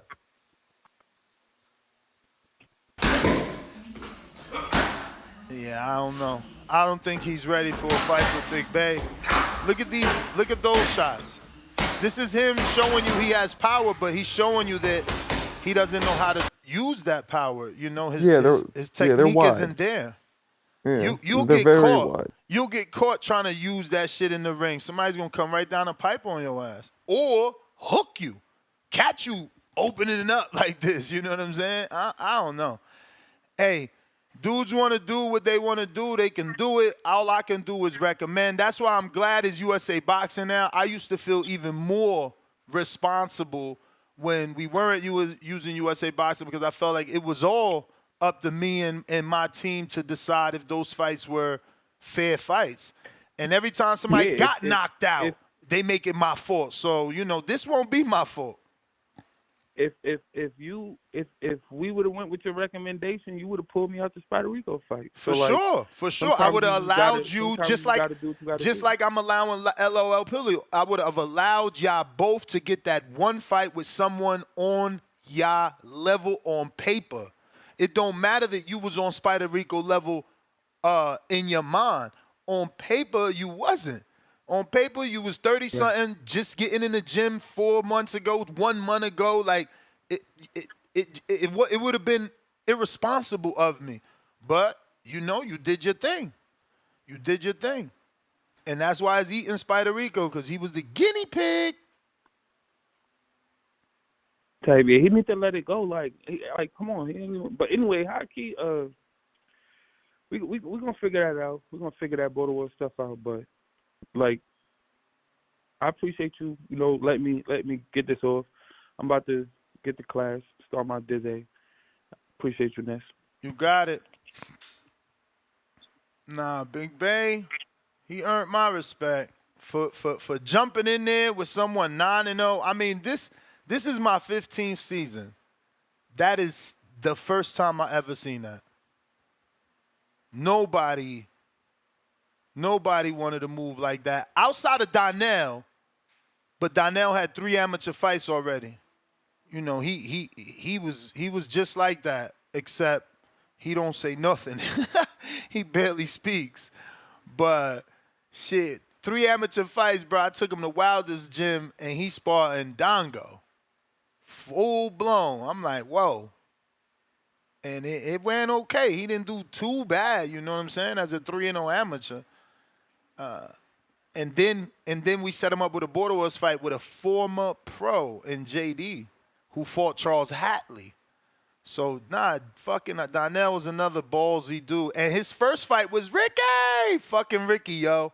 He was so good. If y'all go watch Ricky's first fight, he was good. But he was one of them dudes that believed he was good and didn't put in the work.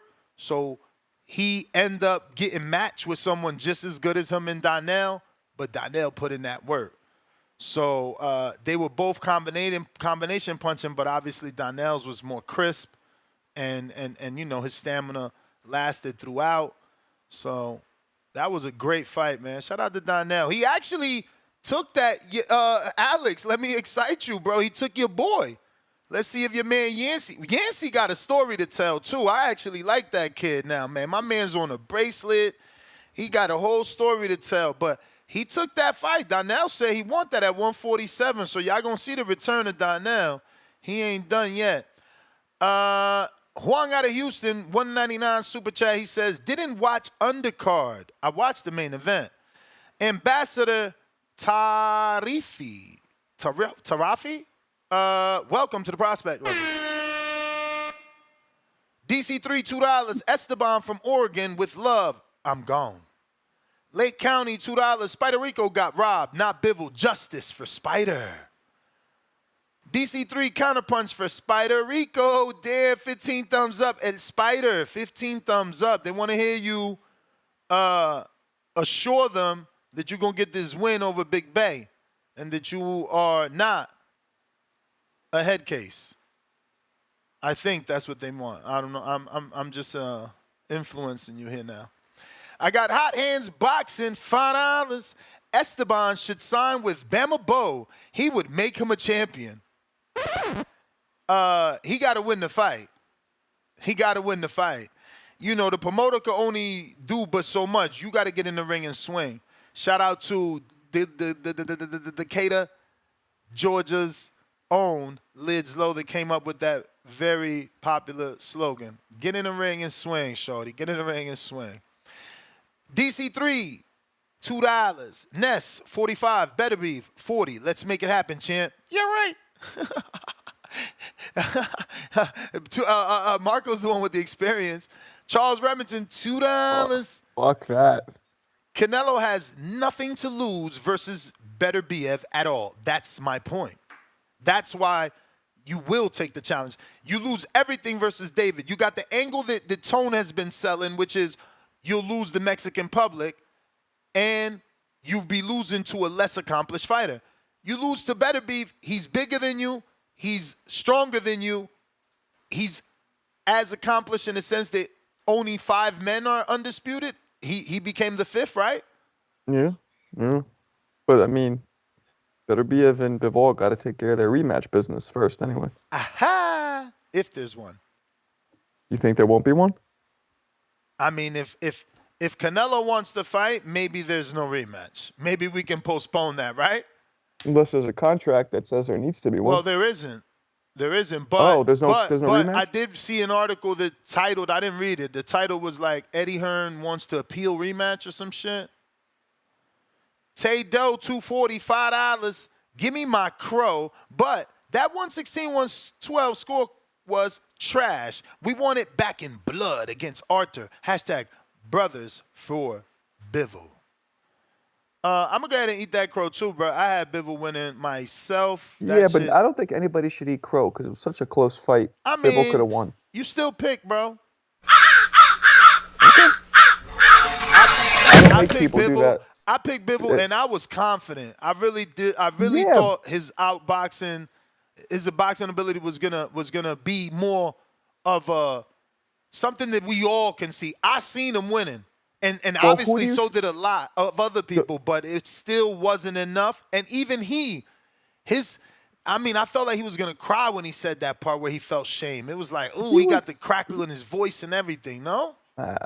He was, yes, but he was just on some like humble shit. He thought he won.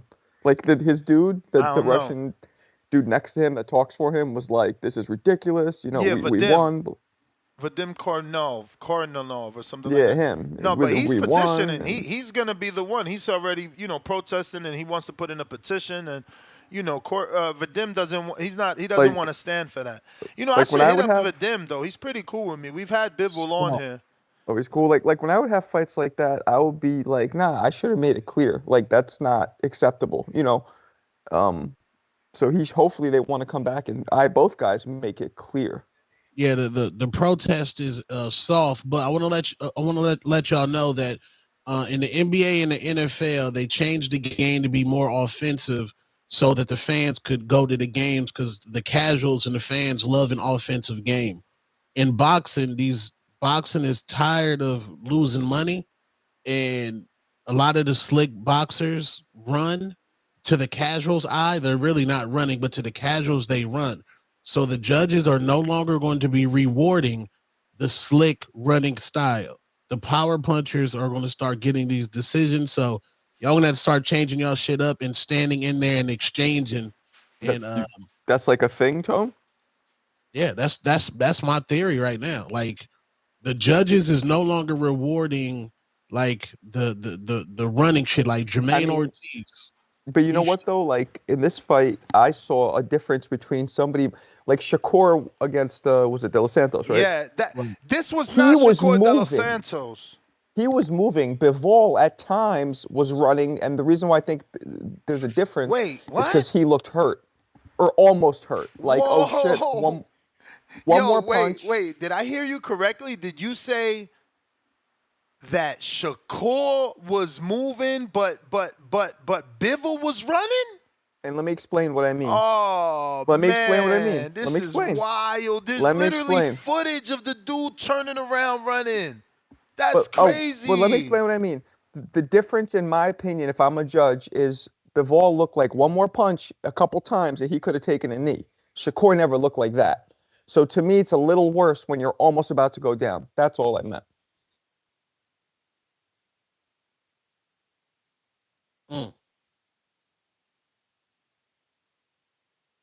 Yeah, but I'm just shocked. Yeah, Dang, I thought it was a glitch, but you just paused. Marco, you're like a mannequin, bro. You just paused, bro. Jesus. Well, I thought we glitched, bro. I thought that Nah, was. usually somebody comes back after you say something, but Ness fell asleep and Tone was I didn't fall looking up asleep. yams. I don't know. I'm shocked, bro. I'm shocked that you can like, bro, Shakur didn't even stay like this. At least Bivol had high guard up and moved. Like But the Shakur, fact that he was like, hurt, bro, that's like that's the wild, difference to me. man. The fact that he looked hurt is basically what I'm trying to say. That's the difference to me. Yeah, That's what makes it worse. but champ, you know why he looked hurt? Cause he stood Those- there to fight. Shakur never did, but you said the dude Okay, the dude well, that threw fucking combat, he literally would be moving, stop, and boom, boom, boom, do a three-piece at him, and you gonna say, Jesus Christ, when did Shakur do because that? Shakur was landing punches against those. They were bullshit jabs, but he was landing punches and he was moving. He was never in danger. So to me, the danger makes all the difference. Yeah. But yeah, like it, like just like somebody in the chat just said about Contecal and Oshaki, they're no longer rewarding the slick boxer style. I think the homeboy from Pro Box, I think he was ahead of the game. That's why he only signs like good fights, good brawls. I think the game is going away from that slick style because fans want to come and see. Ness, you don't like it, but casuals love Rock'em Sock'em, bro. Nah, for They'll pay sure. some For money for that. sure. I can't deny that, bro. Even fans, I mean, even hardcore fans, because those are the guys that vote for Fight of the Year, you know, and you hear them picking the Rock'em Sock'em robots. It's like, how you not picking the skillful fight? Yeah, I mean, and also to Bivol's credit, when he did stop and throw, unlike Shakur, he was clipping Beterbiev, landing some clean shots. Bro, he hurt Beterbiev. He's not even getting credit for that amongst fans. My man definitely hurt him with that left hook. I only heard like 3 callers calling yesterday to even give him credit. I don't know if he hurt him, but he wobbled. He knocked him, made him take a step back a couple times. If you wobbling me out of my boxing stance, which is already a wide stance because I'm a power puncher, I'm probably hurt. Come on, Marco. Like, I don't know if he was hurt, but he definitely was. Because to me, hurt is when you're dazed or when you're in danger of going down. I knocked you off balance. We can't think he may be dazed. That's how he got off balance. But sometimes, I mean, you've been in the ring a few times. You've never been hit where you get off balance, but you're not dazed at all. I don't count. I got amateurish footwork. I don't have the balance of a better I've been in there where you get DC3. hit and you get knocked, but you're not dazed at all. DC3. What's the deal? I'm trying to let Marco's boxing finish talking. I appreciate you, man. What's the Go deal, for it. fellas? What's the deal, fellas? I just want, I'm not calling in for. I just want you to get Spider Rico's counter punch or something. I need Spider to defend himself, man. Okay, that's all I wanted though, man. Y'all doing good, Marco and Tone? Y'all good, man? Yeah, we good. Life. Man, I don't even see him on Discord. He's not even on Discord. I'm checking all the people in the back. He's not there. All right, well, just keep an eye out for my boy Spider, man, because Big Bay got my boy going through it, man. Shout out to Big Bay.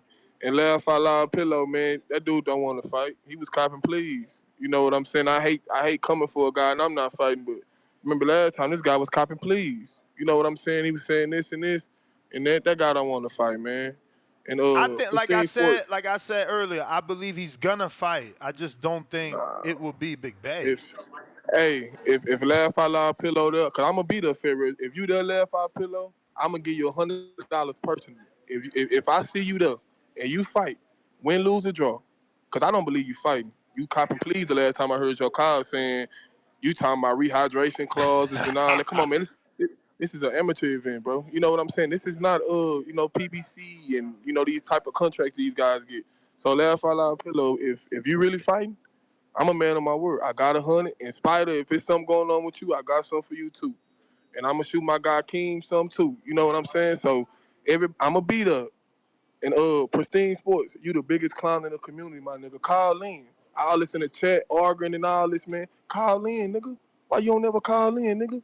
I'm tired of you nigga in this chat arguing. This guy still trying to convince people in the chat. Shakur versus Cardina is the biggest fight of the year. I'm out, man. Biggest fight of the year. You trolling him. I know he ain't say that. Suleiman. Oh, damn, he's back. Nice. Damn, Dígame. I had to show y'all that video. I never got to show it. Buenos días, buenos días, buenos días, buenos días. What up, champ? Suleiman, ¿qué pasa? Yeah, man. So yeah, man. Buenos dias. How's everything? Listen, man. That fight was a beautiful fight, man. I don't know, but that fight could have got either way, man. Depending on the what you like in boxing. You saw everything in that fight. But the thing that impressed me the most was the stamina of this Beterbiev guy. This Beterbiev doesn't run out of gas, man. And this guy had to fight because he had to acclimate to the punching power of Beterbiev. He was able to acclimate and deal with the punching power for 12 rounds, which I give him much kudos for. So people are still sleeping on Bivol. I think being that he became undisputed, I think if he's smart, he just retire and call it a day, and Bivol could just take over because he accomplished everything in boxing. I don't think he needs to do accomplish anything more. The only thing that he could accomplish maybe is get the Usyk fight. That's about it. Thanks a lot for having me on, and you guys have a great day. Thank you. Suleiman, you the man, short and sweet, man. I wanted to show you this because this is for Big Bay. If you're still listening, even though you got class and students to teach, right? But also for just other people Yeah, I in want to show you general something, man. Okay? that are in border wars or have an opinion on a fight anyway, right? Shout out once again to Marcos Villegas. This is his interview. It's just being clipped all over.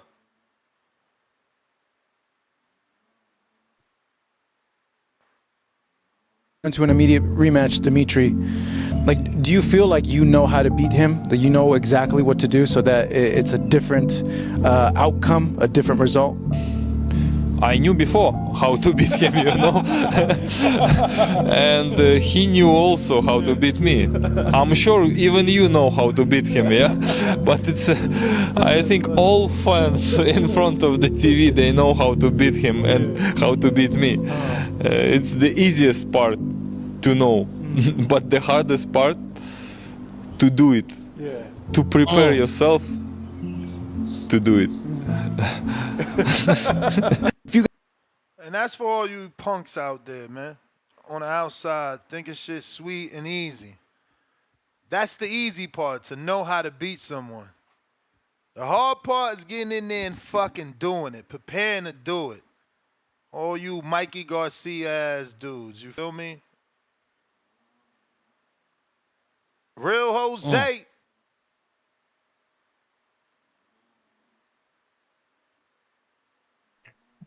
Yo, what's good, man? What up? What up, Two Tone? What up, Marco? What's cracking? You know, Crapping. What's I thought cracking? the show was gonna take a step back when Danny left, but man, bro, this shit is popping better than ever, man. Bro, So you I sound you guys. super muffled, man. We can't really make you And I out. love what you're saying, man. I want to hear it more clearly. Oh shit, hold on.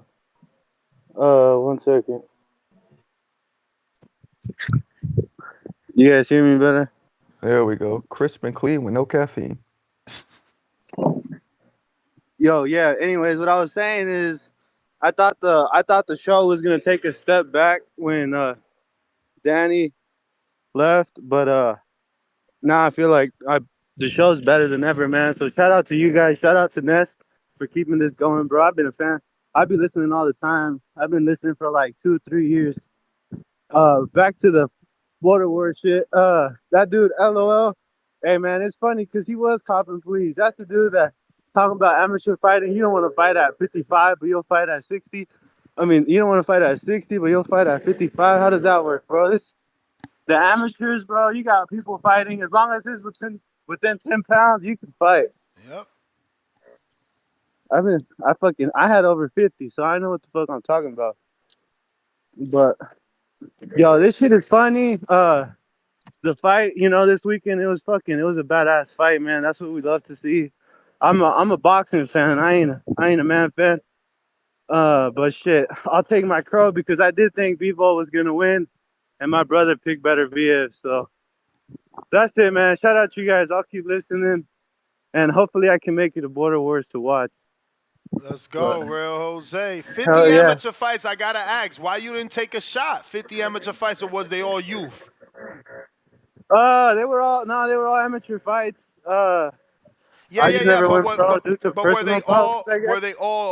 were they all youth? Like Nah, I 10, fought in the men's 12, or division. okay. I fought Shushu once. He beat me once. Damn. So why you ain't think about going pro, champ? 50 is a lot, Uh, bro. yeah, I did want to go pro, but life and personal issues, I couldn't make it happen. What But weight class were you? when I was young, 132, and then I moved up to 141. Yeah, bro. Hey, another thing, like, hey, Bivol said about, knowing how to beat guys and then doing it. Hey, you don't know unless you've been in there, but that's true. That shit's fucking hard, bro. You might think you can do it, but you gotta get in there and fucking do it. Once they start throwing back, it's a whole different ball game, bro. A lot of motherfuckers call in here thinking they know what the fuck they talking about, and they ain't never You stepped may a foot feel in the like it's your ring. time, but it's not your time. For sure, champ. Appreciate I you. love listening though, man. Shout out to you guys. Shout out to you. Word up. Damn, bro. 50 Cent gonna be in fucking Vegas, and I ain't gonna be in town, bro. What, you like 50 Cent? He got a residency now. He said his first residency. He just announced it on Instagram. Somebody, You a big 50 fan? Danny sent it to me of all people. While my man literally was saying, "Yo, whatever about Danny, he missed Danny." Boom, he just texted me this shit, letting me know 50 gonna be in here for 6 exclusive Las Vegas shows, and Yeah, I man. ain't gonna You should make be none. a Redman fan. Keep it Jersey. Nah, bro. I mean, don't you see 50's my style? Like, I love a dude No. that could motherfucking talk some shit. And that's Oh, how you he know came what? out. Remember, he came out, he would Yeah. jack you a beat and How to just rob. he would jack you a beat and fucking melt the booth down on your shit better than you. That's what was killing him. He was an OG troll. That's what he was. Exactly. Yeah. Exactly. How to Rob was a classic. I don't know, man. I'm not a big. What you think, Tone? I'm not a big 50 fan. Man, you tripping, bro. 50's slept on, man. Probably one of the top 5 mixtape runs in hip hop history. His mixtapes was amazing. Man, remember that shit? Bump that. Niggas trying to front on my click, and when I get on I'll that tell city, you, I'll bring like- it to them where they pump at. Man, you couldn't tell me nothing in I'll that tell year. you one thing, man. I think you talk about Jersey. I think Redman, while Redman never Nah, he achieved not the on that fame, level, man. He not on that level. Lyrically, he never achieved the fame, but he's a better rhymer than 50, I believe. and quite possibly, I'm not gonna get into that debate, but you heard me agree with you by cutting you off, saying lyrically, he is good, but he ain't no 50 Cent. Yeah, You got to be able to whatever. see. That's an art, though. I hate that about rap, right? Where people like only want to get caught up in lyrics and be like, well, he's not a lyricist. But dog, the art is being able to make a hit. Who gives a fuck about your lyrics if you can't make a hit?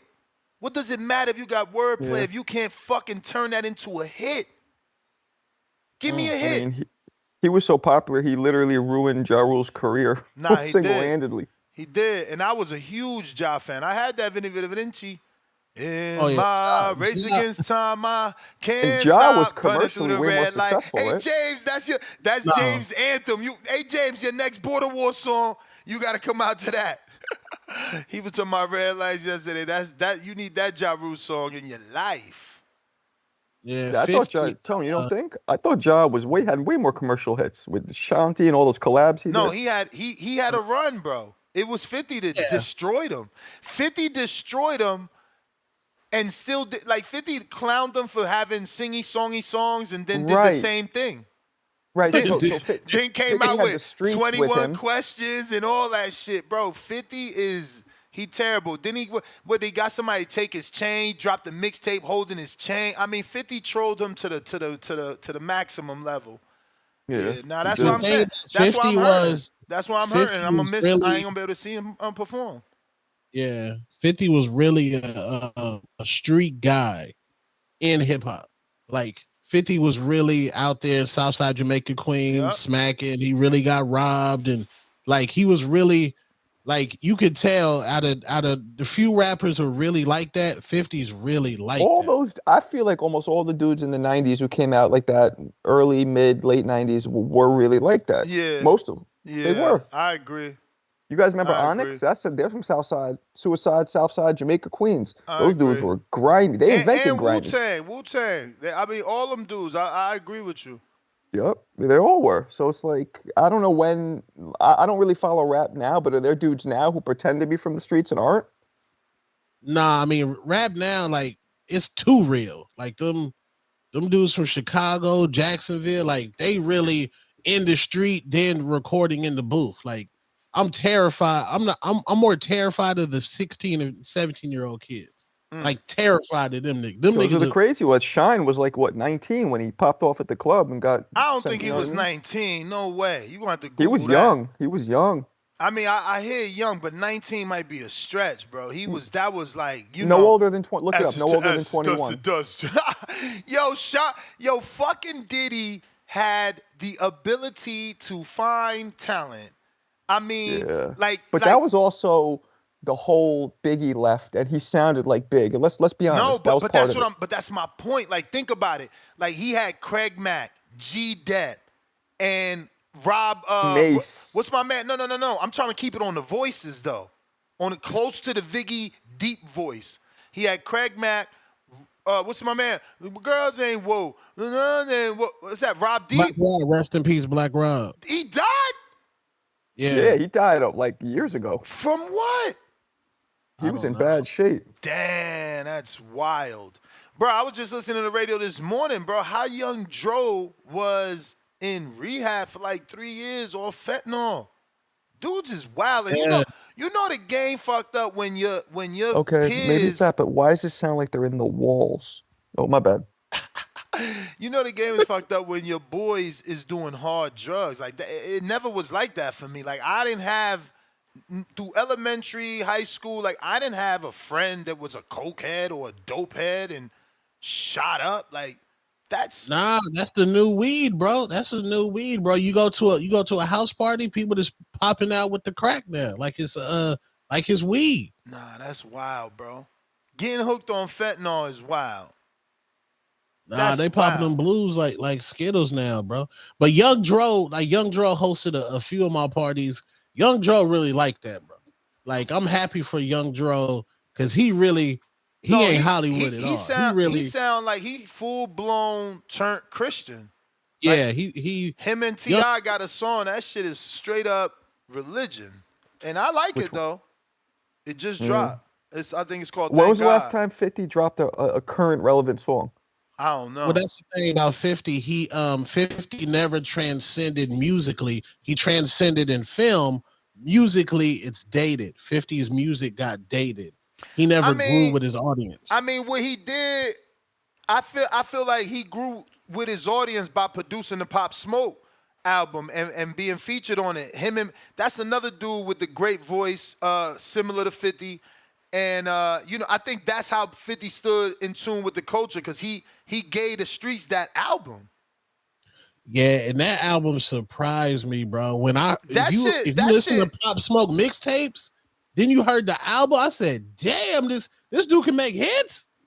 Hey, yeah, that's funny. That's funny because I was introduced to him backwards, right? You feel me? As an older fan, 50 put me on him. I listen to the album, then I go find old shit, and I feel like the old shit is fire too. With the Woo, I like that shit. Yeah. I didn't know he could make hits at that level, but I'm like 50 found a younger artist and he just put his sound on Pop Smoke, which was genius. Yeah. Nah, he need to come back out with some fire though. But Pop Smoke passed away, bro. Pop Smoke. He was just on one of Nas's last Bro, the joints. dude that killed him already getting out of jail. Apparently he posted something that showed his address, right? And people came and got him. Robbed him? No. I don't know if it was like that. All I know is the dude that killed what him I is heard. already getting out. Yeah, I heard he posted a he's receipt. out. He got interviewed on No Jumper. Damn, he's already out. Yeah. It's nasty out there. Wait, no Jumper is the dude from Adam?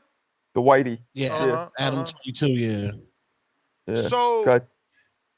So that's strange. I don't know what he did or the reasons, but like, why'd you say it's nasty? Like, he did his time.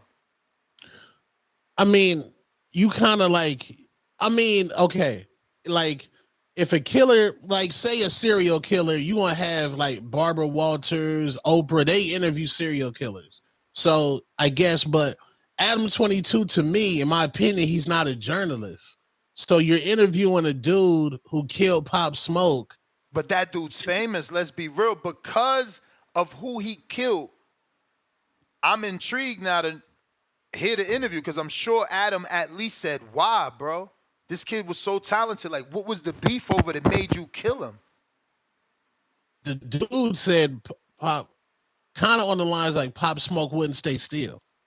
What the fuck that mean? Like they in there robbing him. Oh, Pop was one of them tough guys. Right, he wouldn't stay still. So it was just, it's either him or me type situation, what it sound like. But like, unfortunate, man. I never tried to fight. I got robbed twice at gunpoint. You can have it. Yo, me too. Me too. I'm You like, can have it. fuck that. Like, Fuck. I don't even get the people that Fuck get upset and want to like turn around and I got man, like shit gunpoint stupid. and a fucking box cut. Here you go. Yeah. Shit, Yeah. take my little Bro, Walkman. and then I was scared for my life, bro. I was with my BM now. I remember like yesterday, I lived in an apartment building. She's pregnant. I pull in my driveway. Apartment building got a driveway, but I got a spot because I live in the first floor. I open the door for her. She's going up the stairs. Brother, it's 2 doors. She opens that door. This door ain't even closed. They had to have been waiting on me. Gun right to the head. I got a chain with no lock. So dude, like, take off the chain. I'm like, bro, you can't take it off. You got to take it off of my head. He think I'm trying to be slick. I ain't never been pistol whipped. Thank God he ain't pistol whipped me either. But, Yeah, that's because you didn't like try and fight it. No, but he thought that's what he thought I was trying to be slick because I'm like, yo, I can't take it off. I don't got no lock. You feel me? So he thinking I'm trying to keep my chains. Like, bro, you can have this shit. You feel me? I'm not trying to play tough for some materialistic things. I think that is the highest level of pussdom. What, robbing people? I do too. I do too. Because I come from a different era. I hated stick-up kids. I didn't get it. I felt like one of the commandments. You remember that? I felt like it's not fair. It's not fair. Like y'all dirt balls. The dudes that robbed the hustlers is like y'all dirt balls. You remember in the late 80s, early 90s, it was about shooting the fair one, and then at some point in like the mid 90s, it turned to like jumping people. I feel like it was the whole Wu-Tang era though. Like, yes. When rap went from single rap to group rap, the Onyxes, the Wu-Tang. Yo, I've been saying that. It turned into jumping people, bro. Yeah, and that was cool. Nah, I know. Back in the day, y'all ain't never seen people get stomped. Nah, y'all ain't never seen nobody get jumped. Then you go over there and get your a complimentary kick in. Nah, that's some pussy. Hell shit. no. Tone, you didn't do that. Please don't tell me you did that. No, I'm saying that's what they doing. That's what they doing. Man, I got like, if jumped. somebody getting jumped, you just go over there and get your little complimentary kick in. Have you got jumped? Have I got jumped? Yeah, I got jumped before. And you still be going around doing complimentary kicks? Cause that's the culture out got here. Jumped. I remember Eastside High School jumped the shit out of me. Yo, it felt like the whole high school beat me up, man. Me and my boys too. It was like 4 of us. They destroyed us. The whole basketball team, football team, everybody. That shit was brutal. That's so funny you said that. Yeah, like Wu-Tang, Onyx, Mobb Deep. It became like cool to jump people. I'm telling you, music, man, music influences people, bro. Seriously. But Troy, what's going on? What up, T-Roy? Not much, just chilling. You know, just listening to y'all. You're talking about 50. It's one of my favorite guys. You know, I used to listen to 50 a lot. Definitely a lyricist. Changed the style up. You know, Banks told him to switch the style up and let the money pile up. Word. You know, you got to be really listening to 50. He had that run too, man. That G-Unit run was crazy. Crazy run. That G-Unit album was crazy. I still listen to it this day, especially Groupie Love. Hey, yo, like, some of them songs is crazy. He was so influential. They made spinner chains. Remember that shit? The spinner They had chain. the G Unit Remember, he spinning had deals with chains. Reebok. Like he followed the Master P. Like all these guys followed the Master P wave. If you really want to know, Nah, Master P did do it first. I like just and never could rock with him because of the music. It was not like from no, where no, I I'm get it, from. I get it. And then that's when he was never really an artist. He was trying to transition out of the streets, and that's when those back He then. still put out some hits though that made it to No, the Detroit, no, East most Coast for definitely. Detroit. Where they sure. get that from though? In the Bay. They got Master P got that hustle from the Bay. Richmond, California is Yeah. where he used to be at a lot. Richmond, California is where he be. Um, Where's he I can't originally say he from? really got it from the Bay because he was already on. He used to just Richmond is kind of like the Magnolia in the South. When you go to Richmond out here, it's like the most dangerous part of the Bay. They Damn, say it's dangerous, but it's like Master P is regular. from Cali? No, Master P from New Orleans. New Oh. Orleans, He yeah. yeah, he from another a hood adjacent to Baby and Slim from Cash Money. You Let know what me I'm saying? let me get to these counter punches. They don't want to hear us talk. King counter, Jay Swift. Oh, my man Jay Swift. 1 2 1 2. What up, peoples? What's up, What Jay? up, OG? Hey, I like the 50 Cent's first album, Word. and I like the compliment the Oh compilation yeah, the albums he group did with album. like all the other artists. Whereas he was signing some peoples, but I mean, he was just innovative all the way around. It didn't even matter. He went from being a rapper to making A mogul, movies. baby. A mogul is the That- right word because I that- mean, remember what he yes, did with yes, vitamin yes, water? yes. That was insane. Like, And and that's crazy because he said he didn't want vitamin water to pay him what he owed him. He wanted a piece of vitamin water. And then they said, okay, fine, we don't have to pay. We give you a piece. They gave him probably like 30% of vitamin water, something like that. And then the next thing you know, Coca-Cola buys them out. yeah, And that's, that all the moves he made was like, I'm very impressed. word. For real. I'm very fucking impressed because I mean, all of these rappers though that's doing some fly shit, the way they did it, I'm impressed because they didn't want to give black people nothing anyway. So Yeah, when we start I coming out hate this with Diddy shit too, millions, man, because yeah, bro, he made such good music. he It's did. fucked up because What you can't what unthink what you think is happening. what you said was true. He found all the latest artists, and even if you can find somebody who can rap, but to make him a star, he found so many of them. Yeah. Black Rob, Biggie, Little Kim, Mary J. Blige, Jodeci, Christopher Williams. So many, bro. So many. 112. Man, and he was 112. down That was my R&B 112. Where group. the players dwell. I love 112, bro. They 112, got so yep. much spins They in the R&B roller was skating ring. Yeah, they I opened up for R&B was 112 and Ja Rule murdering and the acting at the game. same And then of nights, and I used course to be in a dance Usher. group. What'd you say, Oh, you Jay? dance? What was that I last said one? I had my Also, own dance also group called the Untouchables, like the yeah. movie. He Guys, you said talking Jay. He over his said call. Jay. What was that? Jay, a $5 call. He also had Usher. Oh, that's right. He had Usher before he gave Usher to what's some dudes from Atlanta? So The that two dudes. Jermaine Dupri, No, L.A. Reid L.A. Reid, and and LaFace. Babyface. And then I don't know how he got to Jermaine Dupri. Jermaine Dupri was another one. So I was like, wow. But anyway, I called to talk about the fight, and I scored the fight. So I had Beterbiev and Bivol, and the first round I had Beterbiev at 9 and Bivol 10. But then the second round I had Beterbiev at 10 and Bivol 9. Then I had third round I had Beterbiev at 10 and Bivol 9. That is one of the key factors in these two fighters fighting. Then I had, in the fourth round, I had Beterbiev at 9 and Bivol at 10. Then it went back and forth. Beterbiev at 10 and Bivol at 9, but then Beterbiev went back to back with another 10 and Bivol at 9. But then it shifted again. Round number 7, Beterbiev at 9, Bivol at 10.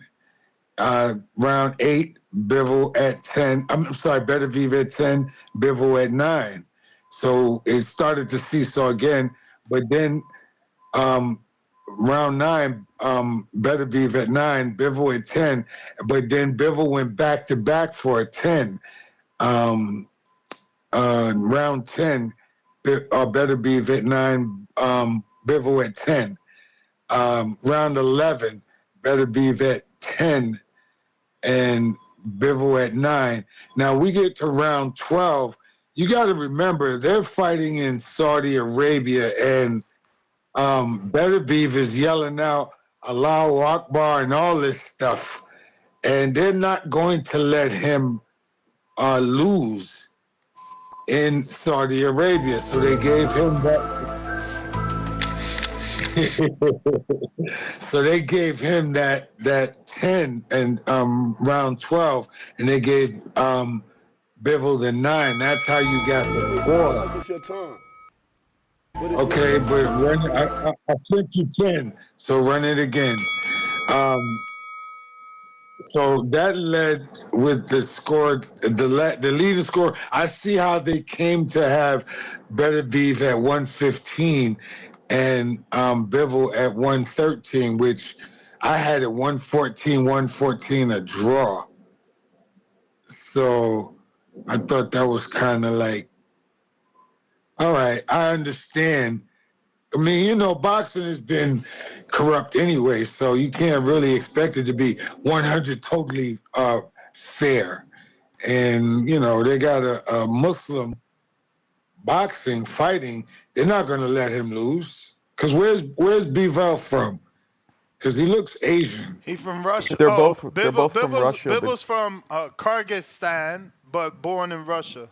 They have something called Tartar Okay. blood, which means they got like Chinese ancestry.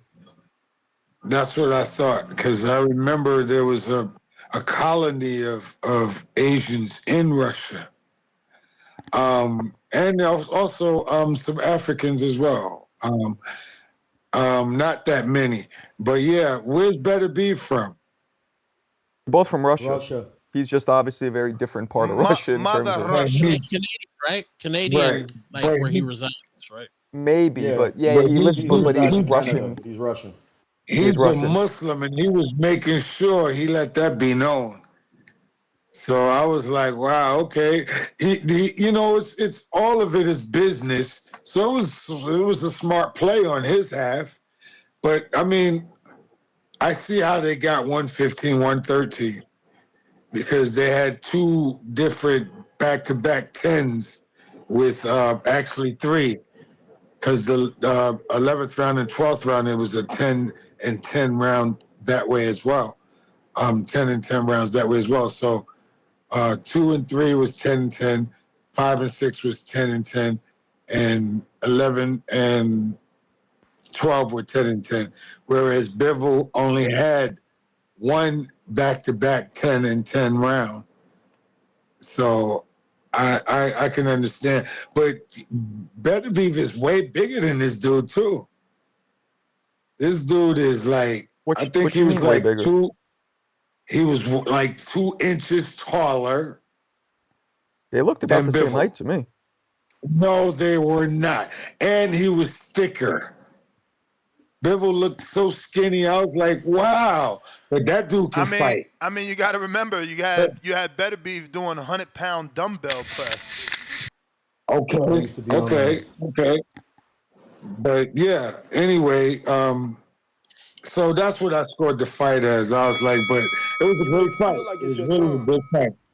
But it's So I your just time. found out real quick. Bivol All is right, half peace. Korean. What you say? Bivol's mom's is Korean. I just found that out. DC3, $2. I got 100 for him. Give him his counterpunch now. There is no Spider Rico here just yet. I guess he doesn't want to face the music. But we do got a counterpunch from Profound Dreamer. Jerry Soriano, $2 says, I would like to thank Al Heyman, prayers and prayer hands. Neil's water bottle, 2-pounder. You seen the news about Vitaly Klitschko being a pimp? No. What the hell? Send me a link. Klitschko? Klitschko. Galaxy All right. Studios, $2. Happy. This guy's terrible. Happy Columbus Day, Marco. Marco's Profound not a Dreamer. Spaniard. I don't get that. Why do I you say know. Happy Columbus Day? I know, Because he trying to group two people together that don't even belong together. You're Bulgarian. Columbus Oh, he's was doing like a Spaniard. racist thing? Yeah, Galaxy Columbus was a Studios. Spaniard. Come on, man. Galaxy Studios always does dumbass super chat. I didn't Oh, even but read nah, the but whole thing. he's cool. He comes in my room. See, I don't think he means anything negative by it. He's just his humor is kind of weird. Yeah. Funny. I mean, it can't be more funnier than a man saying the reason why Bivol's face was swollen is because Beterbiev was saying Allahu Akbar. Yeah. Well, I don't think that's what he was saying. I think what he was trying I to mean, say that's is literally why he said he won the fight, because he was pronouncing his Muslim faith on a Muslim card. Yeah, but I think what he was trying to insinuate that they were they like by him showing he's Muslim, they're not gonna let him lose. Like he's trying to say the fix is in because he's Muslim. Listen, about 70% of the world is Muslim. Yeah, but that particular fight took place in Saudi where the dude who hosts it is Muslim. And let's I'm not all forget, aware of that. let's not forget that we have seen a lot of fighters go over there and turn Muslim. Like I mean, a Big good Muslim Baby, is a good Christian. It's an Big- Abrahamic religion. Big Baby wasn't Muslim, and then he got over there, he turned Muslim. You know, a lot of people go over there and they, you know, they get on a deen. True. A Profound Dreamer. Is you gonna gather Hey, around? gather around TVV. That's if you're still listening. Get on down with these profound rhythms. And this is what I'm telling y'all, Ness. That's why, like I said, Riyadh season, it is what it is, but it ain't the end all be all. That's government cheese over there. Those pay-per-views is subsidized. At the end of the day, we all know the biggest fight, and I think we need to put a poll up with this too, Ness. We need to put up a poll to ask the fans and the viewers what they think is what they think is going to be a more commercially successful fight. Is it going to be the Artur Beterbiev versus David Benavidez, or Artur Beterbiev versus Bivol Stevenson 2? I know that. I think I know the answer, but I want to see what the people got to say. I think we should put a poll out there about that. And then dudes trying to say that David Benavidez don't deserve a title shot or don't deserve a shot at the undisputed crown at 175. Excuse me. I don't know if y'all forgot, but these are the facts. The WBC already said that David Benavidez is in line to be the number one contender, mandatory for the winner of the undisputed crown in the WBC. So as far as the WBC concerned, the sanctioning bodies that actually make the decisions, that is what it is.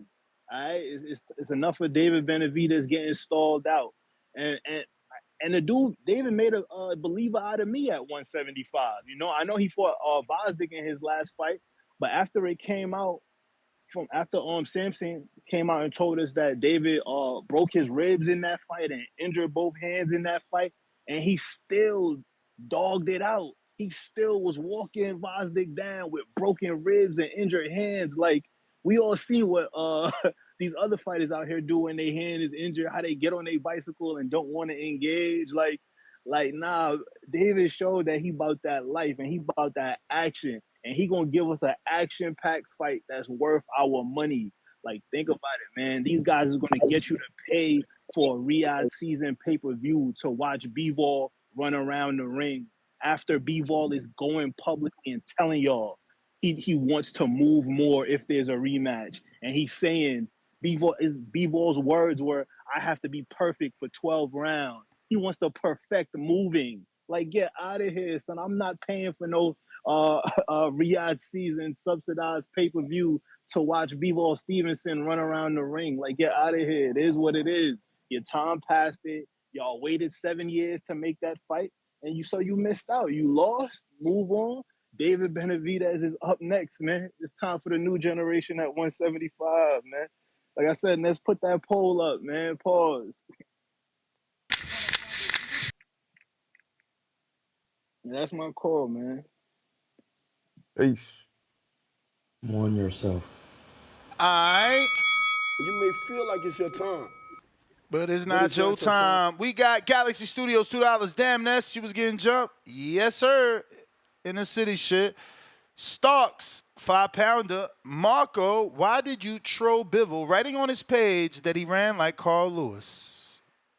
I was giving my assessment of the fight. It wasn't a troll, and he was running maybe like FloJo, either or. Alan Day, $2. I can't believe you really did that. Wow. I mean, it wasn't. It was more like it was an assessment of the fight. I wasn't coming at him like disrespectful. Horrible assessment. Okay, Oh. that's your opinion. But did you write Carl Lewis? You ran Yeah, like Carl yeah. I Lewis. said what I've been telling everybody. Basically, that I thought Bivol won because he landed the more damaging blows and had Dmitry backing up. Like Carl Lewis. Right. That's my attempt at a little humor, a little sprinkle of humor. So how would Bivol how have Bivol should have fought? I don't know if he could have done any different given what was coming at him. You know what I mean? Man, he could have did some different things. I'm just asking. Well, what would you do if you had somebody coming at you that hit that hard and like that aggressive? And the punches were. I would smother their punches instead of moving backwards because I've been in there with Russian fighters. Right. And you got to tie Troy, them listen up. to me.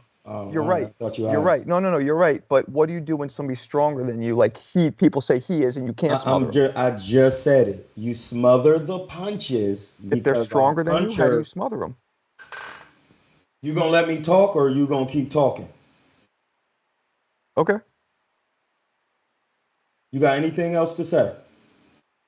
Go ahead. When you in there with a puncher, I said this yesterday. It's like we forgot everything I said. One of the problems why Beterbiev did not stop Bivol is because he was smothering his own punches.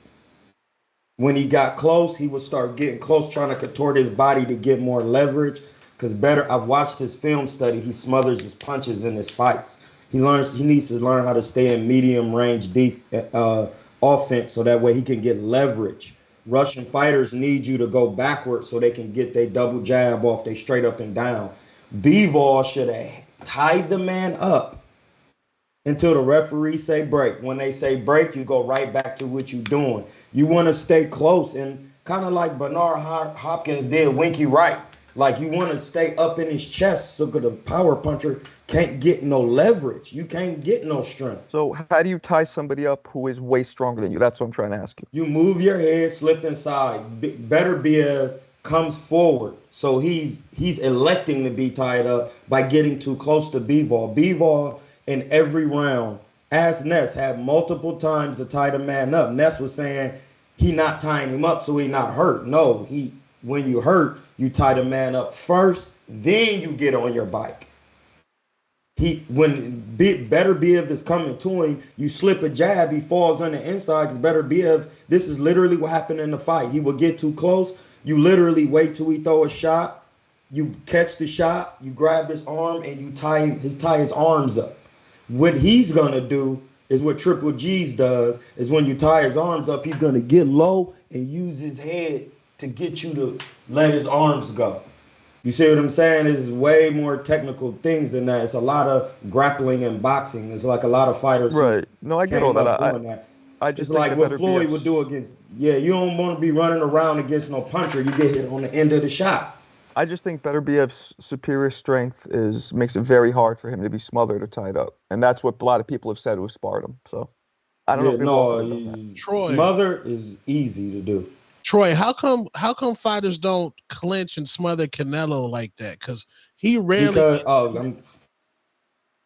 That's a good ass question, bro. Because that's why I compare the fight with Caleb Plant and Benavidez and Canelo, because they say Caleb was holding Benavidez and the referee let him do it, but then he couldn't do it against Canelo because Canelo knows how to shed the defender from holding. He stays in arm length range, and if you even try to hold, you first of all to hold Canelo, you got to get down to his level. He's so short; it's hard to hold him. You see what I'm saying? He down here, Paul. So when you got to reach down to grab his arms, and he could shed you and come up under. And Canelo keep his arms at home all the time, so it's hard to hold. He keep his arms right here when he working. You can't hold nobody who not, their arms is not out here. His arms is always here when he working. So how you gonna hold somebody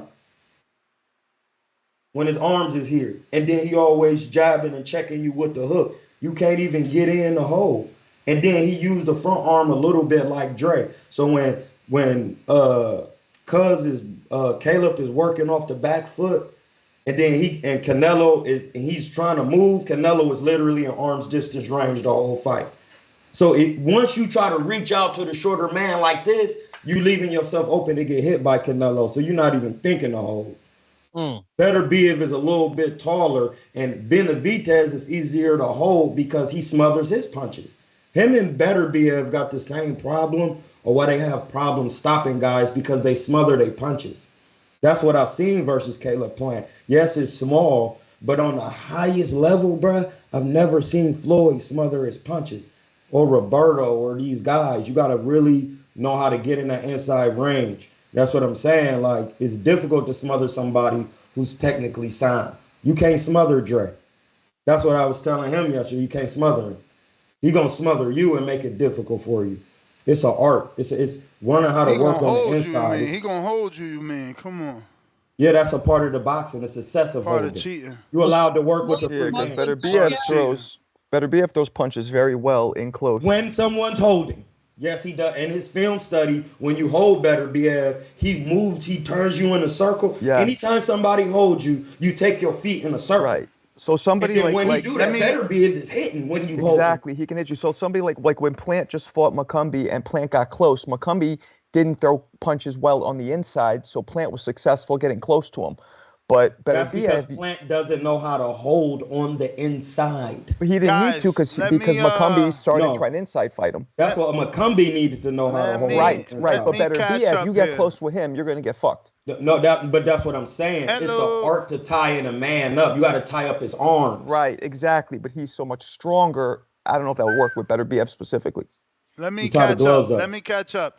I got Allen Day $2. I thought Bivol swept the first 4 rounds. I can see that. Jay Swift with another counter. Loyalty over dinero $2. Laughing my ass off. Troy got his eye robbed, and he's giving advice. Man, can I say something? You guys got to stop talking about his eye, man. No, let him just keep going, No, bro. No, bro. That nigga's 8-0, bro. Shut up. No. You guys got to stop talking about his eye. That is the stupidest shit I've ever heard. Just because he had suffered an injury doesn't mean he doesn't know anything about boxing. I know Troy likes going, telling us about shit, but the eye should be off limits. That's wrong. That's really wrong. He has a permanent injury, and that does not mean he doesn't know how to box. So please stop that shit. Remember, these guys never. You gotta remember, dude who was just on the panel, bro, was just talking about he had 50 amateurs, and even on that level, people just don't even understand boxing, bro. This is just. It's also like human decency. Like fucking that's fucked up. You know what I'm saying? It's not his bro, fault. I'm used to it, niggas. This is the life I live, bro. It's just all good. Maybe at people the end of the day, cool. at the end of the day, niggas still be listening, and the guys who do listen. And they come in my DM and they ask for advice and they hit the cash app for me to watch. Them the guys I pay attention to. You can't pay attention to this, Marco. I got millions of views. I was on Egos. I was on all these channels, and they always gonna have something to say. They always gonna have something. I'm just saying. I hear you, Marco. Train your mind to see the good in everything. We got Allen Day, $2 more. Plant smothered McCumbee, who was much stronger. No, he didn't smother him. He stood close to him, and McCumbee chose to infight with him and didn't know how. Usually, just because you could fight coming forward, inside work is difficult because you're only throwing hooks and uppercuts from that inside. Right. And overhand. And Beterbiev, like Mike Tyson, excelled close. So with him, your only option is to hold his arms, hold his gloves, stop him from throwing. But he, as we've said 1,000 times, can bench press 1 billion pounds. So he's very tough to hold his arms and his gloves. He'll Jay Swift counter. 1 2 1 2. Mike, check it. Hey, um, what I was not trying to be racial when I said that about how they let Beterbiev win the fight, but to be honest with you, it was to me it was a draw, but I was surprised at how fast Beterbiev punches came, and he was cracking Bivol. It wasn't like he didn't hit Bivol; he was cracking him all through the fight. So the fight that he put on was the best fight. Bivol was elusive. He was very elusive, but he still kept getting cracked.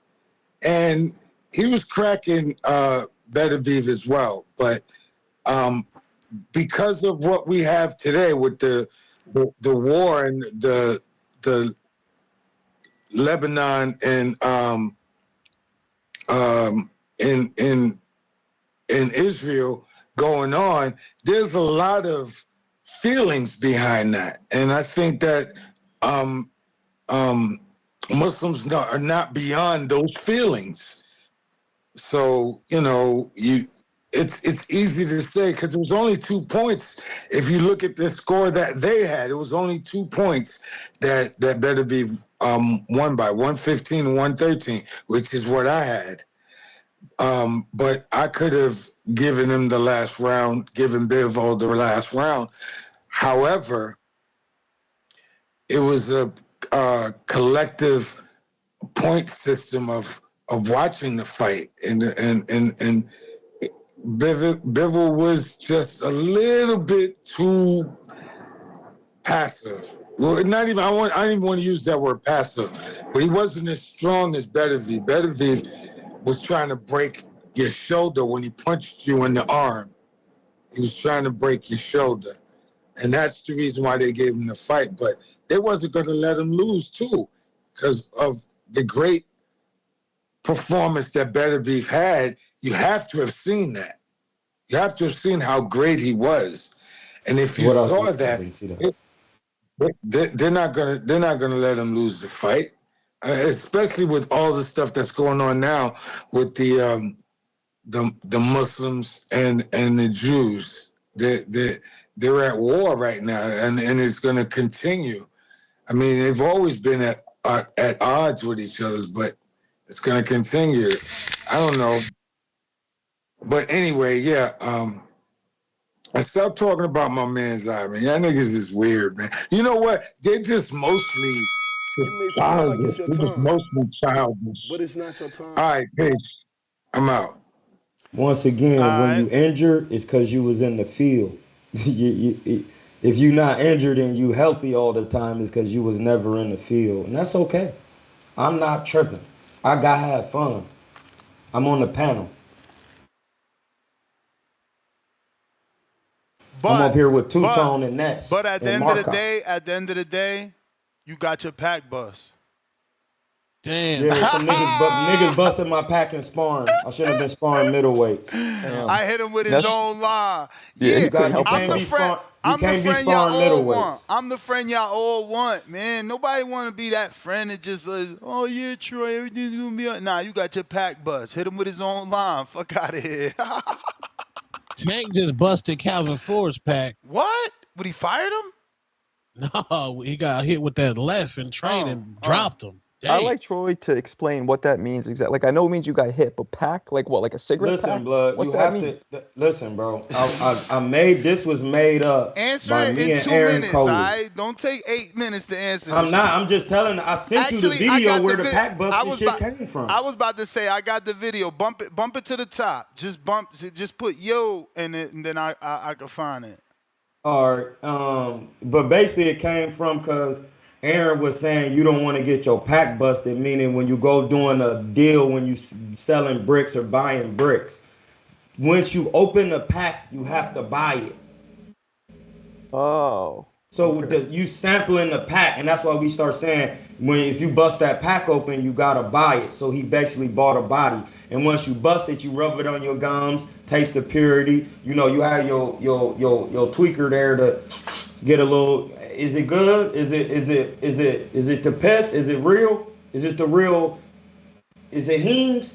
Then you buy it. That means I busted open the pack. It's gone. You done. Now I bought you. You gone. I busted the pack open forcefully. You don't want to get your pack busted open and You don't want bought. to get bought. Okay. Yeah, you don't Gotcha. want to get bought. Like remember, That's a boxing is for very money. it's a very abstract definition, but it's cool. I like it. No, that it's just it grew into that. You know what I'm saying? It's just like the garlic butter shit. Like you get chopped up at Benihana's and they throw garlic butter on you. So you ain't gonna say, well, damn, he got chopped up and took the Benihana's. No, he part of the garlic butter gang. He got chopped his ass chopped up I in like there. it. I like it. It's dope. Was that quick enough for you, Ness? You the man, champ. You the man. You the man. Yo, y'all want to see some work? Well, I Y'all don't know want what to? that means, but sure. I am going to show this work because Marco is afraid to get in the border wars, even though he technically cannot.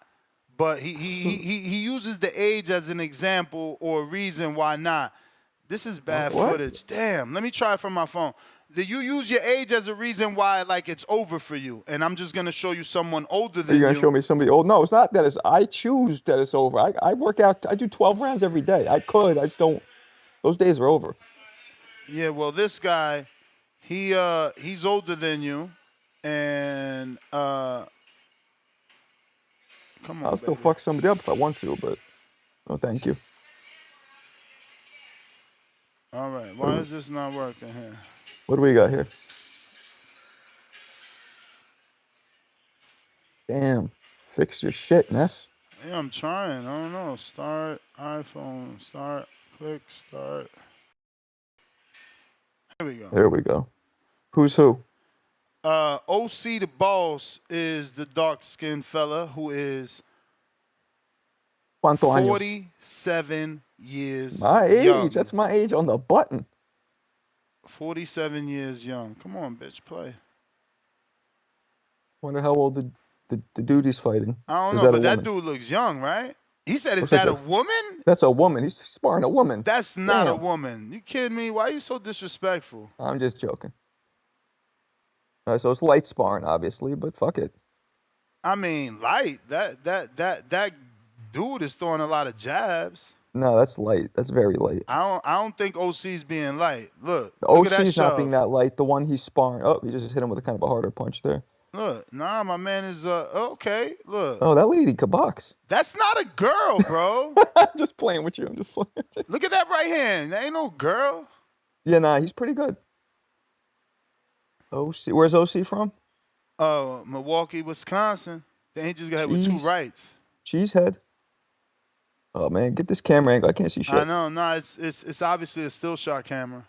Yeah. Like the angle is not gonna get adjusted. Yeah, we have 2 conventional fighters. She ain't in shape. Nah, he ain't in shape. He just getting back. He got more than 4 months. Remember, he got 130 days today. Yeah, I'm talking about like knowing boxing. Which one? You think OC don't know boxing? Yeah, He's not bad. He looks jacked too. Dude's fucking Wait, swole. so you saying the black dude don't know what he's doing? No, I'm looking at him. I mean, you tell me you know what he's doing. He's not in He's no not bad. position. He's not in boxing position to me. I mean, they're clearly not high-level professional I fighters. mean, but I haven't really seen a jab or. they're good you though. know, The other guy, I haven't seen any defense. the other guy seems experienced. Hey, yo, OC, where you at? They clowning your shit. No, I didn't clown anybody. I said he looks good. I'm not clowning him. I'm just speaking on technical skill. Damn, that was a big ass one. one. I mean, maybe this is like the 4th round of 6. Yeah, he's spent. He's definitely spent. Look at me, just. And dude was shining on him. You seen dude? He's hugging like it's a family reunion. Yeah, he's tired. But I've been there. I get it. Okay, so this look, he not tired in this round. It looks like maybe. He getting caught up in them parries not though. enough head movement. Just putting his hands up. Yeah. High guard. There goes some head There we movement. go. was There's a little head decent. movement. There you There's a go. little I head mean, movement. not Okay. the He out of best. Not the position. best. Yeah, he is out of position, but the other dude's spinning around him. The other dude's like Manny Pacquiao, like bouncing everywhere. Yeah, he's definitely faster. Yeah, look at him. He's he did a Ooh, little he did the shuffle. shuffle on him. Oh, Did the yeah, shuffle nah. on you, OC? Ah! He You ain't shuffled turn. him. He ain't turn that right hand over either. No talk on that body. It was just a I'll give arm OC punch. props though, because he's definitely getting the better of the guy's getting the better of him, and he still sends it. So good for him. Yeah, he's getting that young man sparring for sure at 47. They're really just touching for real. And let's not forget, OC looks significantly bigger Oh my than this God, guy. that left hook to the body was trash, OC. OC looks at least 25, 30 pounds bigger than this Yeah, dude. no, I told him he was 225. He tries to tell me he's two something, whatever. Nah, that guy is swole. He looks really short though. How tall He's is he? 5'6". Yeah, height. Oh shit! So the other guy He should might be might actually 140. be Pacquiao. The other need to be guy's 140. taller. The other guy's taller. Oh really? OC looks taller than me, but I can't No, really tell. OC's 5'6". They're about the same height then. These Hell two. no. Yellow headgear is obviously taller. Maybe I'm just seeing it not clear. Ooh. He's You can't be taller. getting He's hit with the double taller. right He's hand. younger. He's taller. He's younger. He's more athletic, and he's more Yo, active. ooh, you saw that spin? Good Yo, try. Oh, good I body won't shot front. by the yellow headgear. Yeah, Yellow Good Duke try. a fight. He's kind of exciting to watch too. I'm enjoying this. Oh, Yeah, wow, good right great hand, footwork. OC. Good right hand. See, He all not right. only are you fighting somebody younger, Oh but you're man, fighting somebody hey lighter. yo, he blocking with his headgear. Y'all see this shit? Man, defense is the hardest thing to learn in boxing, dog. But you I know what? swear. You spar somebody like that. If OC spars somebody like that consistently, that will make him so much better. Because when he gets in there with dudes his own size who are way slower, they won't be able to touch him. Yeah. No, this is good Yeah, but he sparring. won't be able to take a shot though. What do you mean he won't be able to take a shot? You got to build up your punch resistance. So when you that size, you gotta you gotta mix and match the sparring. One day you going with yeah, that's speed. true. One day you going with heavier guys, so you can get used to taking those punches. That's true. $5 from Free Smoke. This old man yapping, bruh. Shaking my head. Damn, we all old here. So is it Marcos, who's the oldest? Is it Troy, who's mid-old? Or is it me? I'm second Troy's what, old. 40? Yeah, damn, I got to move you from that spot. Two-tone. 1980 on the Tone, what's your Gregorian age? calendar. Tone, what's your age? Who, me? 38. Who, me? Yeah, you. 38. Yeah. Oh, all right. So yeah, you last. You last then. So the oldest is Marcos, and the youngest is. Damn, so Troy's 44? No, I thought he was 40. Damn, Troy. You 44, Troy? Man, Yeah, that vegan blood. I shit keep is- telling y'all. That's how I know y'all niggas do not be listening. I mean, it's hard sometimes with the Skype. I feel like. Ness just learned my real name, so don't What's take your it real personal. name again? See? Marcos. Yeah, without the S. You mean he means without the S. Yeah, he just learned that. Maybe like He was this calling week. me Killer Entertainment for a minute. Ness thinks I'm from Nebraska. You don't even remember shit. Nah, you from Minnesota. We got I'm from Mr. Bulgaria. Perfect.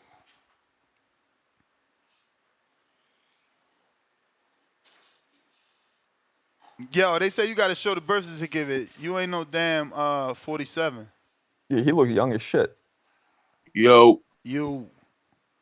Marcos, man, we can talk about any nigga that come up here analyzing other niggas. So if you can't analyze your fight on how you got your shit linked, you can't say what somebody else ain't doing in the ring, bro.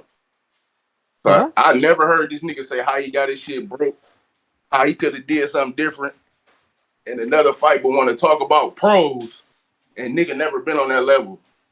So we can't analyze a nigga that keep trying to talk about other people coming in with the wrong game plan and ain't did shit in the sport, but say, I know what the fuck boxing is, I know how to analyze, but no the fuck you can't. Show us and tell us how you got your shit cracked and how you could have did We and how you could have already not talked got your about shit that. cracked. It was in sparring. We just talked about that. Like we How had a you could whole have not show got your shit talking cracked about though? that shit, how my shit got, Cause how I you got could, hurt. cause It you never have got hurt in no smothered him. fight. But if you want You Ness have to show the smothered fights, him. Ness can show the fights. Like, come he on, ain't bro. shit. He said, could you have smothered this him? nigga getting on here, bro. I hate when this nigga get on here. Kick this nigga off the panel. No, you really Nigga don't weak as hate when hell, I get on here. lame You as hate fuck. that you But ain't get never the fuck did up out shit. of here. If you ain't That's about to what you tell really us how hate. you got your Deep shit down broke inside. We and already how you talked could have about it not in got your shit sparring. broke, Mr. shut the fuck Buatsi, up he talking ain't about know, other bro. fights, nigga. And niggas be coming Flat on here out. with no experience Shut the fuck up. whatsoever. You But don't they know what talking the about fuck I all done He this did, so ain't boxing. shut know, the nigga. fuck up. He Nigga, I ain't got the know. ring twice, so you Hey, can't tell blood, you me need to shit, nigga. respect yourself. No, okay. Since you want the show Fuck to is you be talking about you, about, what nigga? have you done in Tell us how you professional could have boxing? not got your shit broke. No, Show us let's the talk about what video you This done nigga of you about. ain't sparring know. when you got your No, shit let's broke. talk. No, Tom, ask him what he's done in professional boxing. Fuck is you talking Mr. about? I Perfect. haven't Mr. No, done no, nothing. no. I'm not Ask him what analyzing he's done in fights. professional I'm not boxing. Just analyzing somebody fights, asked you Mr. him. bitch Perfect. ass What nigga. have you You done in out here professional analyzing fights boxing? and ain't And never this did nigga shit, ain't but got your know, shit bro. broke. What y'all talking about? Shut the fuck up, nigga. Big What No. have time you boxing done? Detroit. You I'm have to out, understand nigga. this What nigga have you ain't done? know. What are you mad because you can't get on here with Bill Haney and talk Nigga, that shit? 8-0. The nigga never lost. He don't even know what it's like to lose. What are y'all talking about? Who the fuck I he actually fight? coach fighters in the Who pros the too. fuck he fight? He don't know what it's like to lose, nigga. Dog, he fighting niggas in Niggas, overseas not Everybody doing got dunked shit. on in practice. Fuck everybody this shit, fighting bro. somebody. Hey, listen, compare my How first your eight shit, why your fights to shit somebody else. leaning? I'm Tell gonna do us what Ness how your do. shit got Compare lean my and first what you eight could have fights to did another better, nigga's bro. first eight fights. What you could have did Let's better, do bro. that. Pull up my box rec on this bitch. Let's Man, make it fuck about box Hamza rec, nigga. today. What you could have did better from getting Let's your make shit it about broke. Hamza. Put my shit up on box rec Yeah, on shut here, the Ness. fuck up, And nigga. let's If compare you my not first trying to eight fights to another analyze nigga's your first tape eight fights. or talk Let's just about what keep you could going have on did with better, that. So shut the niggas can fuck up shut the about fuck other up. niggas in the Niggas is ring. mad because they ain't Pros never that did catch you, shit. bitch ass nigga. No, you mad because you ain't never did shit. That's what you mad about. Hey yo, And it's I'm okay. sorry. I'm sorry that I'm 8-0, laughing. nigga. 8-0. He don't know what it's Bro, you like may to feel like it's your lose. turn. Yo, What Tone, the What fuck? is your Yo, everybody, what just turn? happened? everybody should want a Tone in their corner. What just happened? For real. What was that? Well, nigga, Nah, listen, yo. Marco, I just explained to you what it was. When niggas get on here and they in a space where they got a voice, when a nigga come in who really did some shit, who and his niggas did some shit, he trained with niggas, he be training people, he actually get paid to train people for boxing. Niggas be mad, blood, and I can't control that. You have to get your ass up off the couch, get in border wars, get you some profile. If I fought Mexican bums, if you want to come out to Cali, get a little crib for a month, I'll train you, take you to Mexico, see if you can beat a nigga. That's all we gotta do. If you don't want to do that, shut the fuck up. Because when you see me in person, you're not gonna be running your mouth like that. I promise you, I'll be out here. I'm actually be out here.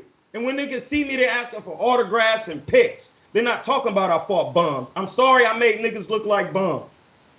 I'm sorry. Them niggas didn't deserve to be in there with me. That's how I train. I was in professional training camps. You don't hate me. You hate the fact that you never did shit. Hey Troy, but I wouldn't be me if I didn't say this. You did hear him though, right? I didn't hear shit. Okay, that's why y'all didn't. That's why I went left. He's saying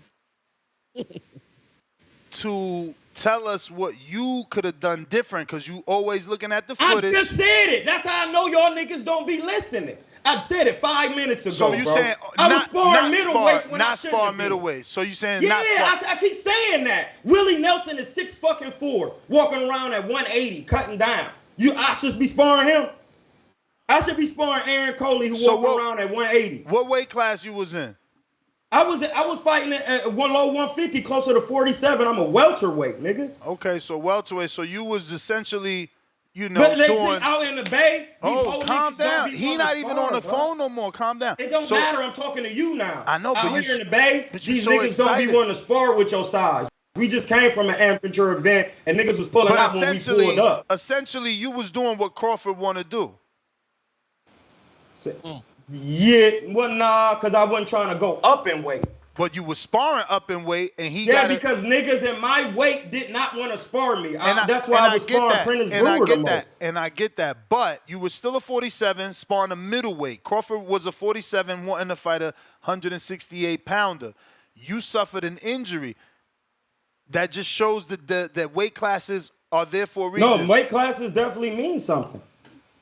You know? But when I show up to the gym when I was buff blood, niggas would be like, I'm not sparring him, he too big. You ain't come to the East, that's why. You'd have went to Philly, you'd have got that pack bus. I went to Philly. And you got that back bust. Fuckers, you know I didn't. Me and Greg Hackett was in there working. I almost stopped Greg Hackett. I mean, to the body, nigga. And that's my guy. First to the body with the left uppercut with the 6. Soon as I got off the plane in Philly, niggas was begging for me to come because they see me on here. Yeah, the Wolves is up in here. Come and get this work. Greg Hackett is definitely good work. I'll be on his ass all the time for not being vegan. He'll rather fight at heavyweight than be vegan and fight at 140. So what? Because he's shorter than me. Yeah, I've been all over this bitch. I done been to Mendez. I done been to Philly. You ain't getting no work with Lundy. That's I did. I got it on my phone. Yeah, you ain't bust his pack. Nigga, no, actually, this is the corny shit. And Lundy know this. I sparred the day before that 7-minute rounds with 2 different fighters. That was the day before. Lundy was there.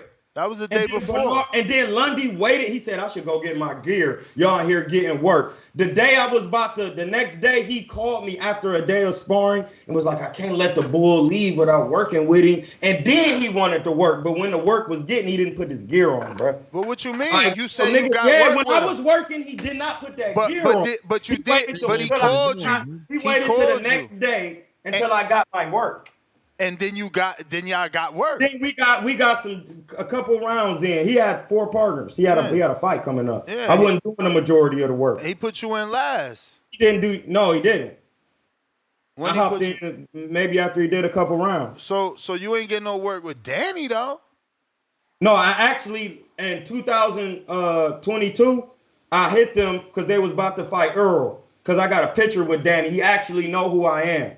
When he was about to fight Earl, his manager actually hit my phone when I was in a barbershop before I grew out my hair. And he was saying, we heard you was trying to get some work with Danny for the Earl fight. I'm like, yes, I have somebody to stay with in Philly and I could just show up. I don't need you to pay for nothing else. They never called me back. And then I found out from my man, Bobby, who live in Philly, that he was sparring Jose Vargas and a whole bunch of little guys. He didn't even have no niggas in camp. Yeah, no black people, period. Nah. Danny don't spar heavy. He don't spar heavy. His father don't believe in that. You know what I'm saying? So I'm not the nigga you want to have in no camp. Maybe they seen some of your videos and was like, nah, this dude can't be trusted. Like we gonna tell him to do something, and he gonna want to do what he want to do. And that's not what sparring is. No, that's not how I do that, though. Yeah, but that's how you do it if you're being brought in for a camp. No, I know what to do. No, you don't. What the fuck? How you telling me I don't know what to do when I'm brought in for a camp? Nigga, you was in camp with Amir Khan? I'm done, man. I'm done. Nigga, when I was going to camp with Amir Khan, bro, I would ask Burger, what do you want me to do? I would do it and still get the best of it. The Troy hour's over. We moving on. We done with the Troy hour. We done with the Troy hour. My man said, I tell you, nigga, you been brought in the camp. How you gonna tell the trainer what the I never said that. You're not listening. You ain't listen. My scenario was you being brought into camp. How you tell me I ain't listening? Hey, and when I come into camp, I ask the niggas what look you want. No. You said I know what to do. Get out of here. Galaxy Studios. I'm telling you, I asked the nigga what they want. I already watched the nigga they about to fight. Galaxy Studios, $2. Troy wants us to listen, but his off topic for 4 minutes, 15 seconds. No. Or Troy wants us to listen, but his off topic for... Oh, he's off topic for 4. He's just talking. That's why he can't even get the shit out. Maybe for 15. Yeah, because they're, sometimes they're driving. We got a lot of blue collars. Nah. They gotta deliver. They working. They in the Amazon warehouses packing them packages for your and holidays. I don't be bitching how my shit be coming up late. I don't bitch how niggas don't flip their burgers right. So talk about what you do.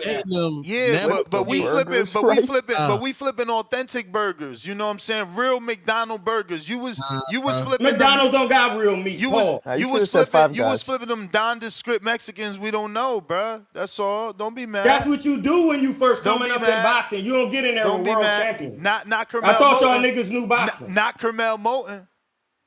Carmel Moulton had an amateur background. Not Basil, though, bro.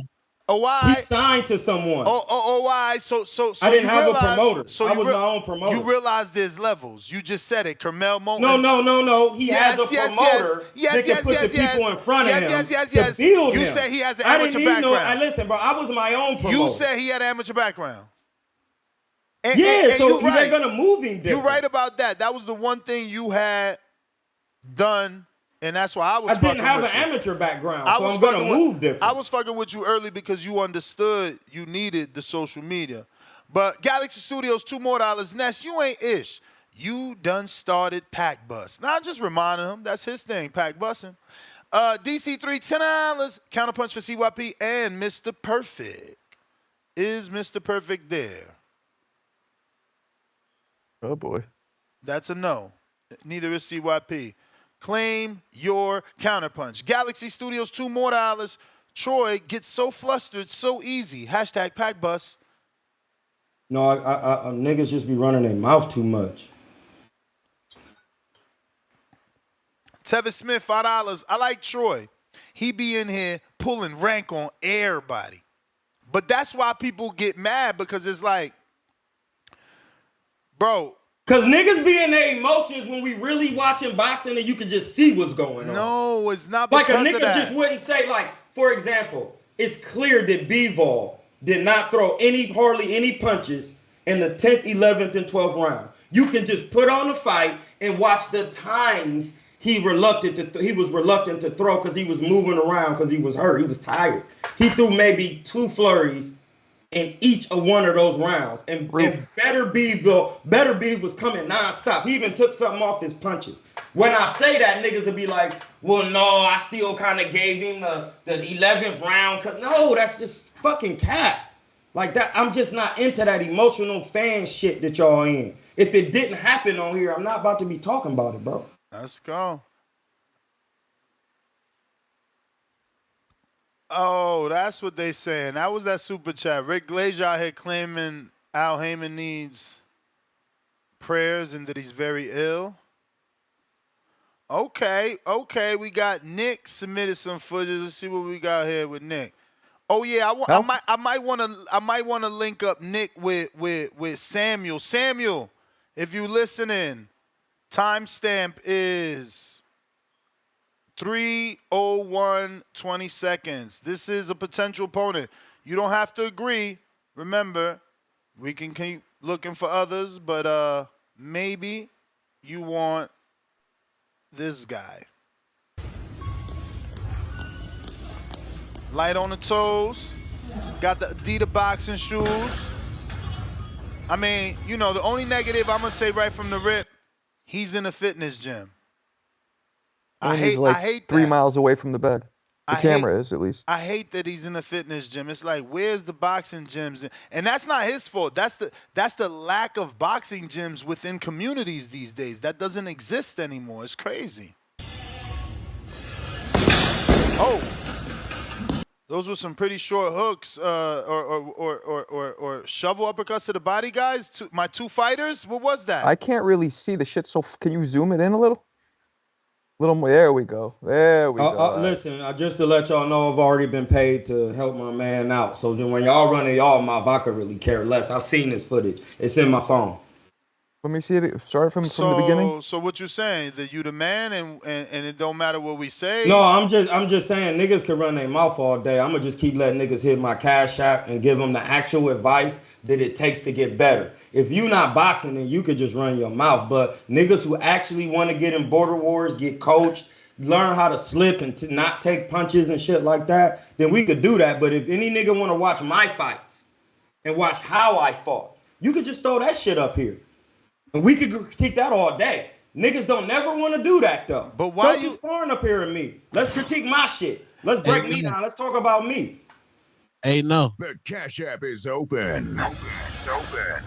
Let's see this. We can't dude. critique you. These guys actually want to fight. You retired, man.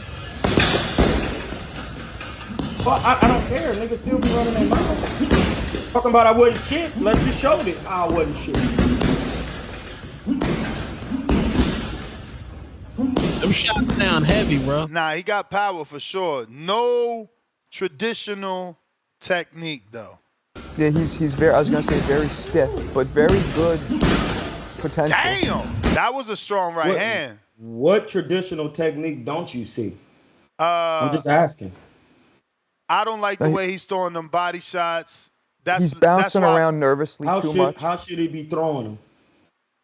I mean, definitely not from his stomach. His arm, his hand should be at his face. Them body shots should be coming from his face, not from his stomach, for starters. So how do we fix that? He's not bringing back that left hand. Secondly, look at the right hand where I paused it. After he threw the left hook, look at what. After he threw the left hook and I paused it, where's his right hand at, Troy? Where's his right hand at?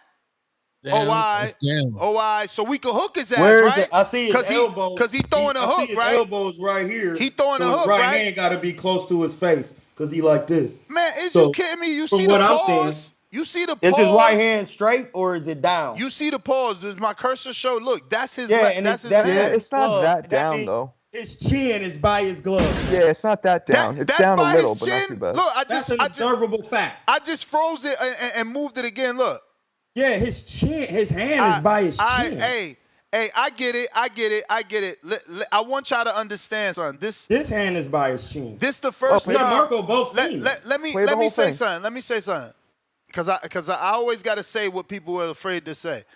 Marcos, Tone, realize this is the first time we've received footage and Troy isn't bashing him. But he's also already admitted that he's being paid. No, because dude is not that bad already. Yeah, but I was on his ass about his technique already. He also paid you already, so you out here capping for him.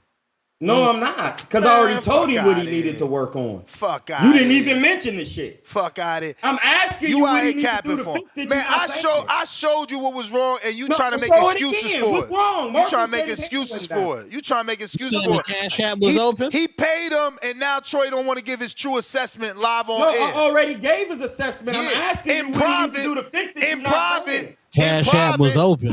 No, hey Tone, he not saying what he need to do to fix it.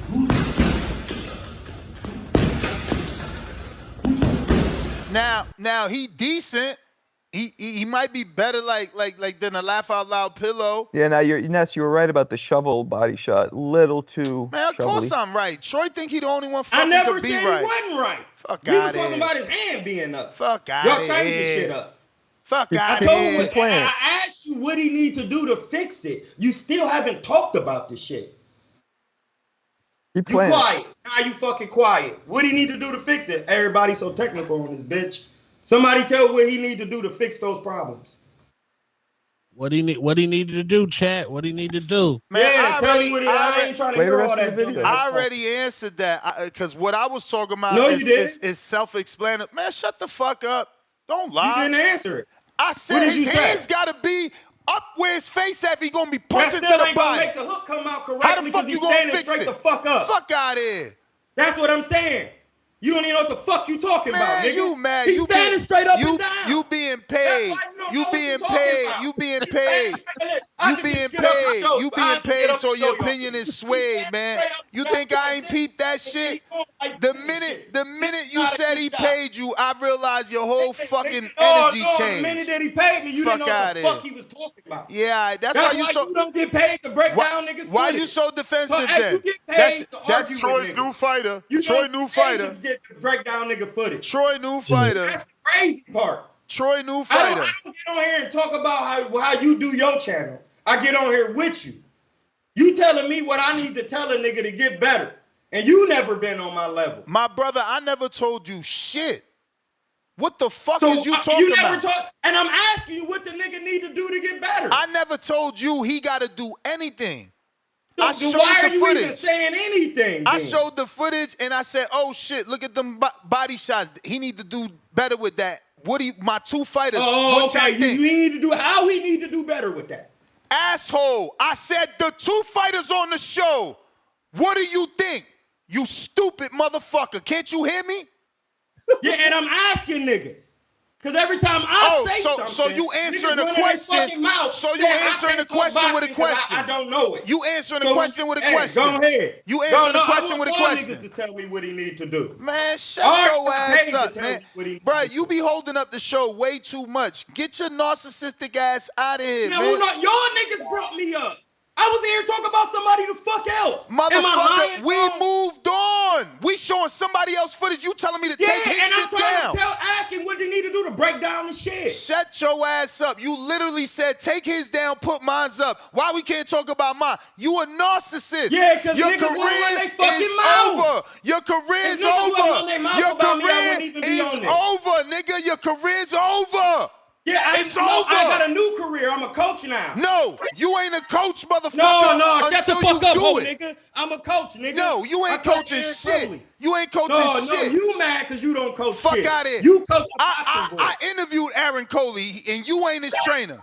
Man, no, you didn't, because I live Fuck me and out niggas here. stay together. You ain't his I coach fucking his trainer. kids and Don't shit. make me pull up Shut the fuck up, Don't make me pull up interview.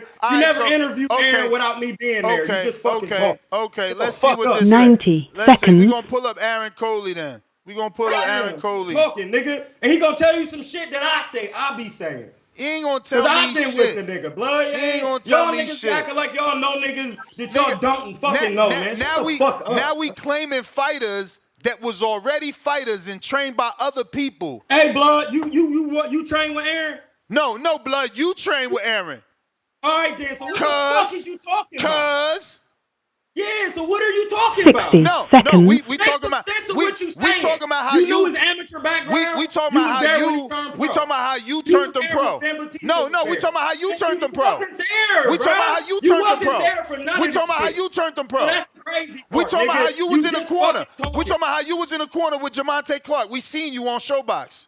No, I didn't have to be in the corner because I helped all right. Shut the fuck up then. Shut the fuck up, you fucking liar. You're a liar. You're a liar. You're a liar. You're a liar. No, I'm not a liar. You're a bro. liar. I've been You're around a liar. this whole You're a boxing career. fucking Who the liar. fuck you No think? fighter. Hey, Ness, No you sound fighter. fucking stupid. No How about a fighter. nigga you No don't know, fucking bitch-ass fighter nigga? leaves You his sound trainer stupid. at home. Man, you sound No dumb, fighter nigga. leaves his Man, trainer at Ness, home. You sound fucking Shut stupid, your ass bro. up. I done That's match like me made saying fights. I know your fucking wife. Fuck nigga, I out don't know here. her. I don't be with her. Fuck out here. I done match Nigga, made you fights. sound dumb. The You don't be with Aaron Coley, trainer nigga. gets a You don't free know what he ticket. do. The trainer You gets a interviewing free not even ticket know from the the nigga. Man, promoter. shut the fuck Yeah, up, bro. you want to talk Shut the over fuck me? up, You Ness. want to talk Ness, over shut me the so fuck they up, don't bro. know the truth, nigga. The trainer gets a free ticket from the promoter when they match the fight. Shut your lying ass up, you fucking liar. You ain't training no fucking body but Zoom conferences, nigga. And I gave you that idea.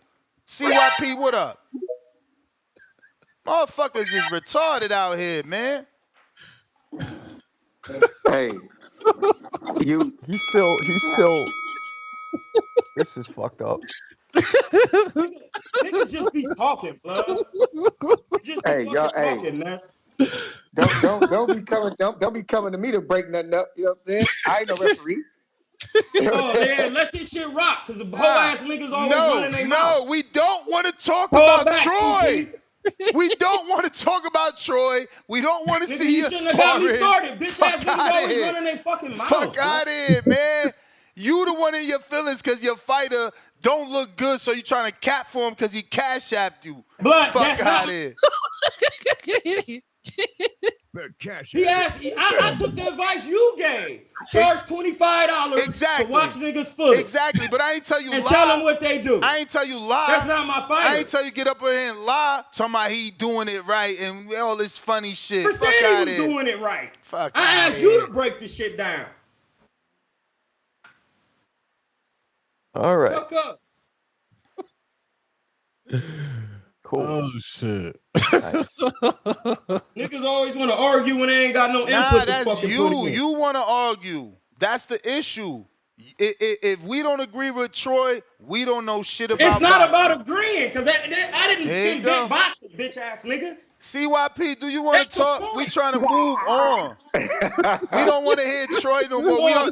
We had enough of the Troy hour. We had enough of the Troy hour. Send me all the footage. Every day we gonna put up a Troy fight so he can feel good. Give me the footage. Send it. Send it. Yeah, put Send that it. shit up so niggas can shut their Send fucking it, mouth. man. Send it. Damn, and it better man. not be no grainy shit. It better not be grainy. You better go get that shit fucking work. No, my shit remixed in and HD, mastered. ho.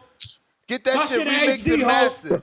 4K, ho. Hey yo, and send me All some. my sparring in Send 4K, me some shit. No, with, all my shit in 4K, ho. Send me some shit with a 4K, dude you gold, fought ho. at least still alive. Bueno de Chico de Oro. Send me some 4K, shit. ho. Send me some shit with a dude you It's fought shinier still than your alive. fucking bald head, ho. Send me some shit with a dude you fought still alive. Yeah, I could just see you comparing with Prentice Brewer. We don't want. If you send me a fight that's not in Border Yo, Wars. Tone, We you don't okay, want to Tony? Google. We don't want to You guys Google might have no Tone crashing motherfuckers in in the here. group home. I guarantee Hey yo, when it's time to work, whoever they you acting like fighting, hoes in there. whoever you fighting better still be a fighter. I don't want to see him in Yo, no group Tone is home, no crying. rehab. He better not be the grocer at the grocery store bagging up my shit. was dead, None of that. bro. Send me the footage. Send me the footage. So the nigga that Adrian Broner, Danny Garcia fought as a journeyman, he dead. Send it. Send Tone it. is literally crying. Send him. it. Don't talk Oh, about it. Be about it. You wanted to show it. Let's see your shit. Bro. He said Let's that see the nigga pack buster died. footage. We want to see the pack buster footage. Where is that? Send it, tough guy. Now he can't find it in his fucking phone. Oh shit. Send it. Send it. What is you waiting for? We text each other every day. Send that shit. Hey, He don't want to hey. send that shit because he had them whack ass Everlast shorts with the white stripe, no frills fucking shorts. Y'all got the chill. Next time you better fight. You better ask me for a sponsor. We gonna put that Yes, you TBV fought in patch. Border Wars. We gonna put that You fought TBV. in Border Wars. My shorts look better than yours. My shorts was fighting custom. is better than yours. My shorts was custom. I fight got the better than you. stoppage. I don't give a fuck about my And I shorts. got the stoppage. Oh, My shit. last I don't give a fight, fuck about my no last shorts. fight, I got 3 knockdowns. What you get? I had 5 knockouts on box rec. I had 7. You had 3. You had I had in 7 Border in Wars. 4 fights. And 7. a smoker. And a 4 smoker. fights, 7. So after you hit the weed, you went and got some sparring. You was in a smoker. I smoke and You hit the train weed all the time. No, Ness. Nip the Send bud, the footage. bag it, then get money. Send the fucking footage. You was bagging weed and smokers. Send the fucking footage. Send it. You was bagging Send weed it. and smokers. Send the footage. All he I'm got about is to. highlight I'm clips. sending it. You ain't got no whole fight. You got highlight clips. Come on, CYP. He was capping. No, I got fights. He was capping. He was capping. Oh, wow. Hey, look, man, I was gonna talk about something totally different. I can't change the topic now. Hell no. This is but I will say this in Troy defense. Y'all motherfuckers love y'all some Cesar Chavez for his 70 fights in Mexico. Troy got 8 of them and y'all want to investigate. Now all of a sudden y'all want to investigate. Now y'all want to be want to be CYP, because like you and me, we both say he fought cab drivers. We talk about Julio Cesar Chavez resume too. Let's stop it. Some of us do. Not most of us. Mm-hmm. But I do, so Troy get lumped up into that. All right, listen. All right, look. I'm gonna change the topic real quick, but feel free to jump back in. Hey, I wanted to tell people the difference between a great athlete and athletically great, right? If y'all ever know, like you could get a tennis player. A tennis player could be top 5. That motherfucker a great tennis player, yo. You can't say he's not a great athlete because he's good at tennis, right? But is he great athletically? And great athletically is different. I remember when I was in college, right? My coach set up this obstacle course. He put everybody in it, the sprinters, the hurdlers, the pole vaulters, everybody wanted to do it. The shot putters, everybody. This fucking pole vaulter had the fastest time. He beat all my sprinter homeboys. I'm sitting here looking at them like, how the hell y'all let this pole vaulter beat y'all? Now, this pole vaulter ended up being a bronze medalist in the world championships. He was an athlete too. So I said, y'all motherfuckers tripping. I went out there and I beat his time. Now, how did I beat his time? Because they put hurdles in the way. You had to jump up shit. You had to climb up shit. You had to just be athletic.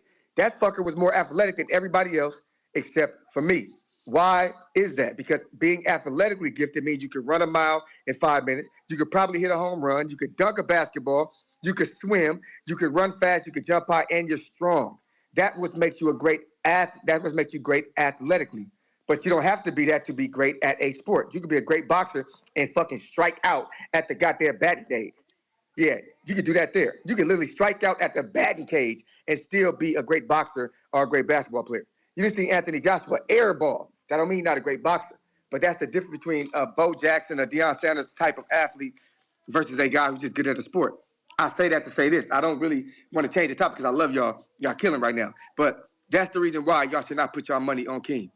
He ain't a great athlete. He just learning boxing. He about to get out-quicked, out-strength, out-moved, out-endurance by a real athlete. He about to get pole voted. I'm about to put a pole vote in his ass and jump right over that motherfucker. Matter of fact, I'm a pole vote that nigga over the ropes. I'm going to pole vault his ass over the ropes. That's what I'm going to do. So I want y'all to know that. But please, please, please, keep this going because it's entertaining. I feel good. Hey, like not see what being can a I part ask of you a the action. question? Go ahead, go ahead. When you gonna submit some footage, man? Look, you know what I'm gonna do? Because I mean, I got to get some you're advice. working with a trainer now, right? Look, I'm not gonna lie. I got to get it. You may I need feel advice. like I it's need your advice. time. I want to jump into a couple more fights, right? But I also don't want to get injured. So I'm still debating, like, should I even do that? I want to, Just but I also spar. don't want to. You know what I'm saying? I'm hungry. I'm hungry, but I'm like, I can't be. If I get hurt, I'm gonna be fucking pissed. See what? So Are you know, you sparring now? Yeah, but you can spar. Yeah. Why not just spar? Are you sparring now? No, that's my point. I've been trying to get some advice on that. If I should get in there and throw some punches and shit, because I just don't want to get injured. You know what I'm saying? I want to make it Is there to the anybody, fight. CYP, can you spar with anybody where it's like somewhat light, where you're just kind of shaking the ring Yeah, the rust off? no, that's factual. But I still got to learn how not to. You know, when I get hit back. You know, I'm still trying to keep it calm and learn to be patient and shit. Because I think my advice, I know you didn't ask, but get in there and spar with somebody who you know isn't going to go crazy, where you could just learn. You know what I'm saying? And get all that and rust someone off. that's better than you, because like that, if you do try to turn up, he knows how to defend himself. Right. It could be somebody better, Right, but right. there's some people who are better and who, don't hold back. Make sure it's somebody who knows how to work with you. Good. Are you far from Javier Caputillo's gym? Where's That's that? in LA. I could find out the exact address. Oh no, if it's LA, I'm close. If it's LA, I'm close to every gym in LA. Yeah, just if you send me that information, I definitely hit him up. So I definitely need somebody who's gonna work with me and not try to take it personal, because you know I still got that dog in me. That I'm trying to keep on the leash. We just was talking. He sent me the address. I'm gonna look. Yeah, because sparring is definitely the way. It'll get the confidence up. It'll get you comfortable with the actual fight situation. Because the mentality for obviously a bag or hand pads are obviously it's a way different mentality. Definitely, that's good advice. But yeah, shoot me that. I'm definitely gonna hit him up, because it's definitely I'm already doing the mileage every day anyway. Because by the time I start the camp, it's gonna be much And easier. another thing too, it's like the adrenaline actually drains the shit out of you, and when you're within there with somebody, that is a way higher. It'll drain you way quicker than when you're not actually sparring. And obviously, when you're in front of the lights, then the adrenaline gets even higher. So that's the thing that, no matter how much that I'm sure you're in great shape, you run and all that, but you can't factor that in during training, because that adrenaline boost only comes with sparring or actually fighting, where it gets to that level. Bro, that's the hardest thing for me personally, is getting over that adrenaline. Yeah, it takes a lot out of you when your people are watching, and especially when you fight on this, because it's a huge audience and it's something that you invest a lot of time and effort into. It's no joke for me, for real. Yo, I'm serious. Like I be in my head on sparring days. I'm in my head. It's like, today's sparring. That's normal though. That's normal. And as Not long for as you use Troy. that to your Look at Troy. advantage. Troy comes back laughing. As long as you use that to your the advantage, super it's a good thing. athlete. Sky. That's a good thing if you could use it to I your text him advantage. though, CYP. Once he gives me the address, I'll send it to you. All right, for sure. Troy don't know how to establish the difference between novice and not novice. I'm watching Troy's fight right now. One of them that he sent me with the he sent Louis it to you. Lugo. He sent it to you, not to me, to put it No, on he sent screen. it to the chat here. He sent it to Galaxy me, you, and Tone. Studios, $2. Yo, Nest crazy. I'm at Amazon. Pack bussin'. DC3, $2. Troy, quote unquote, the Cash App is open. King. The Cash App is open. DC3, $2. Troy, the Cash App is open. King is the best ever. DC3, $2 more. Troy, the Cash App is open. King is the best ever. Okay, twice. Capo, $2. Tone, hit the what? Adil. What the hell did he try to spell here? Ad lib. You ain't no cop, Jay Reed. Oh, the ad libs. Yeah. Oh man. Which one though? How you know? I don't know. Tone got a bunch of sound bites hitting the community. Galaxy Studios, $2. I'm surprised Caesar got kicked out before Troy. Yeah, nah, Caesar was wilding, man. I couldn't tolerate that. Ness versus Troy pay-per-view. Send the contract, Ness. Man, Troy too small. Get his pack bust. All them skills won't mean shit. Damn. Galaxy Studios, y'all gonna have Troy crashing out. He already crashed out. You seen him. Talk over everybody. Forcing us to play his fight. He terrible. We about to play this shit, though. Where is that? It better not be the one with the damn blue shorts either. Which one am I picking? The one when you on I'm steroids? watching one right now. He got some nice gold trunks on. This dude he's fighting is actually decent. Do we do the one when you was on Osterine? Oh, shit. Should I show that one? Yeah, dude. Yeah, do whatever you like. You look pretty big in this one. This was.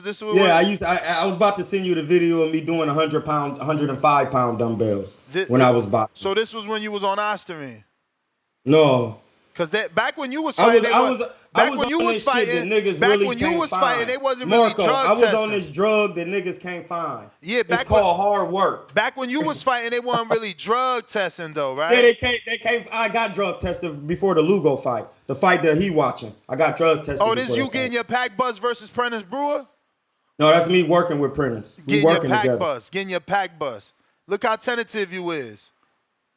No, that's actually what you're supposed to do with a left hand. High guard. I wasn't. Body shot. I wasn't nervous. Let's go, coach. On sparring day. That's a real coach. He fought and he in there giving you that right hand to the body. Look at that elbow he put in your jaw for getting too close. Come on, man. Don't play no games with Prentice. It's Ohio. Ohio. You're in the gold gloves, right? Yeah. I wore all gold. What was that? Like, what was that? A shove? What was that? It's boxing. No, that was like a shove. You did some shoving shit. Okay, it was a jab to the shoulder. A jab to the shoulder. Troy, I know how to see, Troy.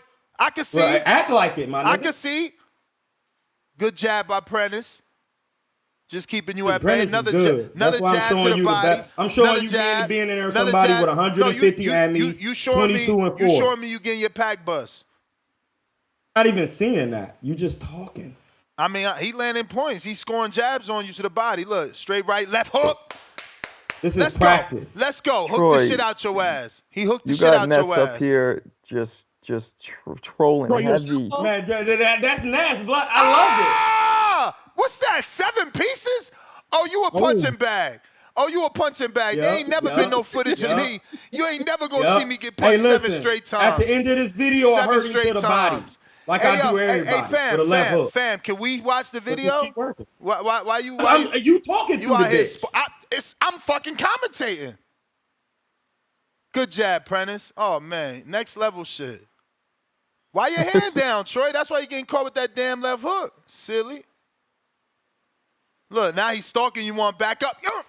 Another right hand. Oh, he just missed that left fucking hook, boy. Okay, Troy, I seen that little uppy cut. It was nice. You missed that left, though. Oh, that's it? You said a little uppy cut. No, we did about 10 that day because he was working on his punch volume. We had Brian Schwartz, Troy, the #1 kickboxer, counting his punches. You finally using the jab this round. Let's see if it's just going to be. Because remember, let me pause this and remind my audience. When I said, yo, it's hard to jab with a southpaw, Troy said, no, it ain't. Hey, blood, I'm using my jab in a different way. If you want me to explain what I'm doing, I can explain. Hey, fam, you wanted us to watch the tape, but what? We can't talk? Come on, fam. Talk all you want, but you're not making any sense. I'm literally using a jab by tying up his jab. He out-jabbing. That's where actually he out-jabbing you. He out-jabbing you. I'll rewind. That's fine, bro. Look at you. You about to be jabbing, right? You jabbing, but yours are ineffective. That's just jabbing his jab. No, I'm actually trying to run him into the left hand. Hit you right in the head with a jab. He hit you right in the head with a fucking jab. trying to run him into the left hand, Look, like that. He doubled up right there. He keeping you at bay. Tell the truth. No, he's you not, the analyst. blood. I was trying to run. I'm a counter puncher. You the analyst. Look, Prentice another to jab. fight anyway. Another jab to the chest. Good shit, Prentice. Coach Prentice.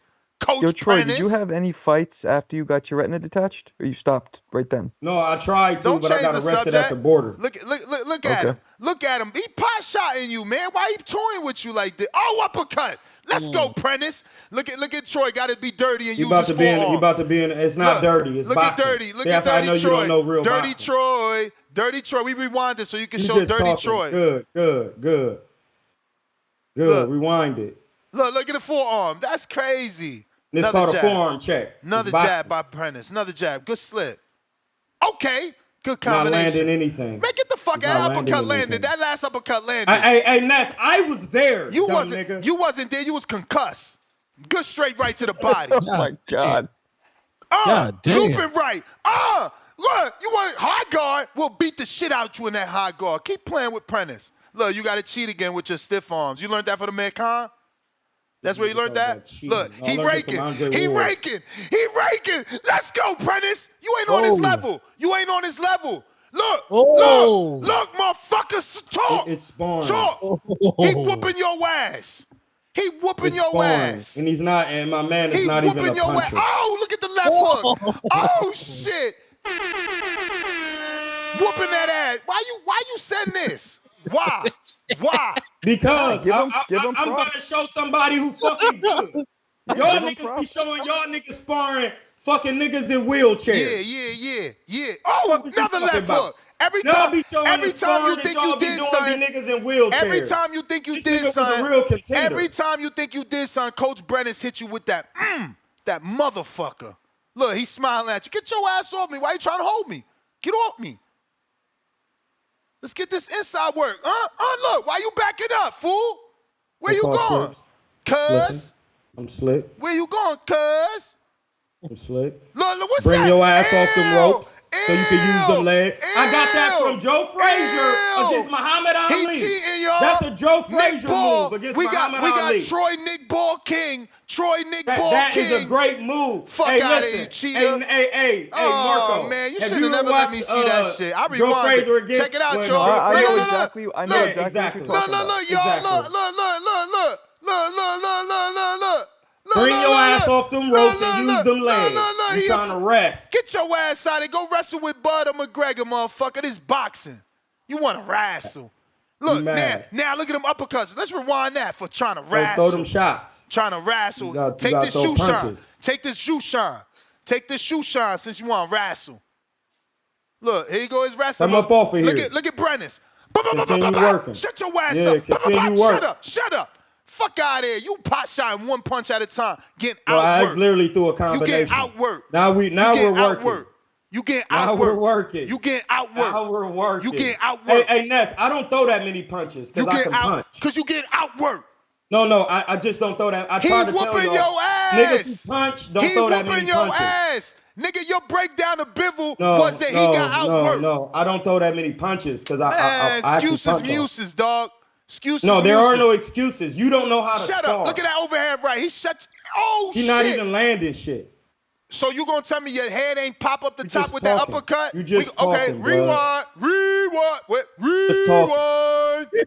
Just talking, bro. Rewind. Here it goes. Watch this, y'all. Here it come right here.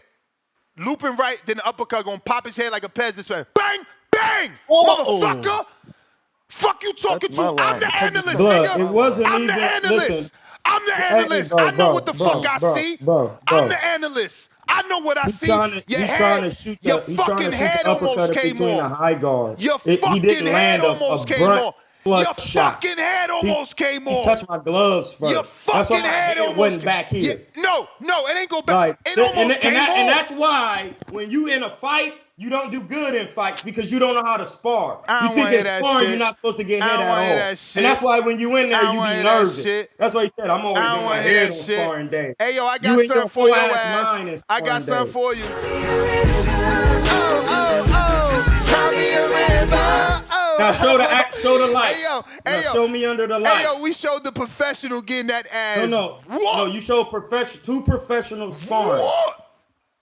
You don't even be sparring niggas at that level. Who? You don't be sparring that hard. You be wanting niggas to go light on you. I'm gonna put my sparring with Mike Polite. Yeah, put your sparring up here. Let's see what you working with. Mike Polite Coffee, I bet you I don't look like you. No. Let's get you in here with another heavyweight. That is a heavyweight.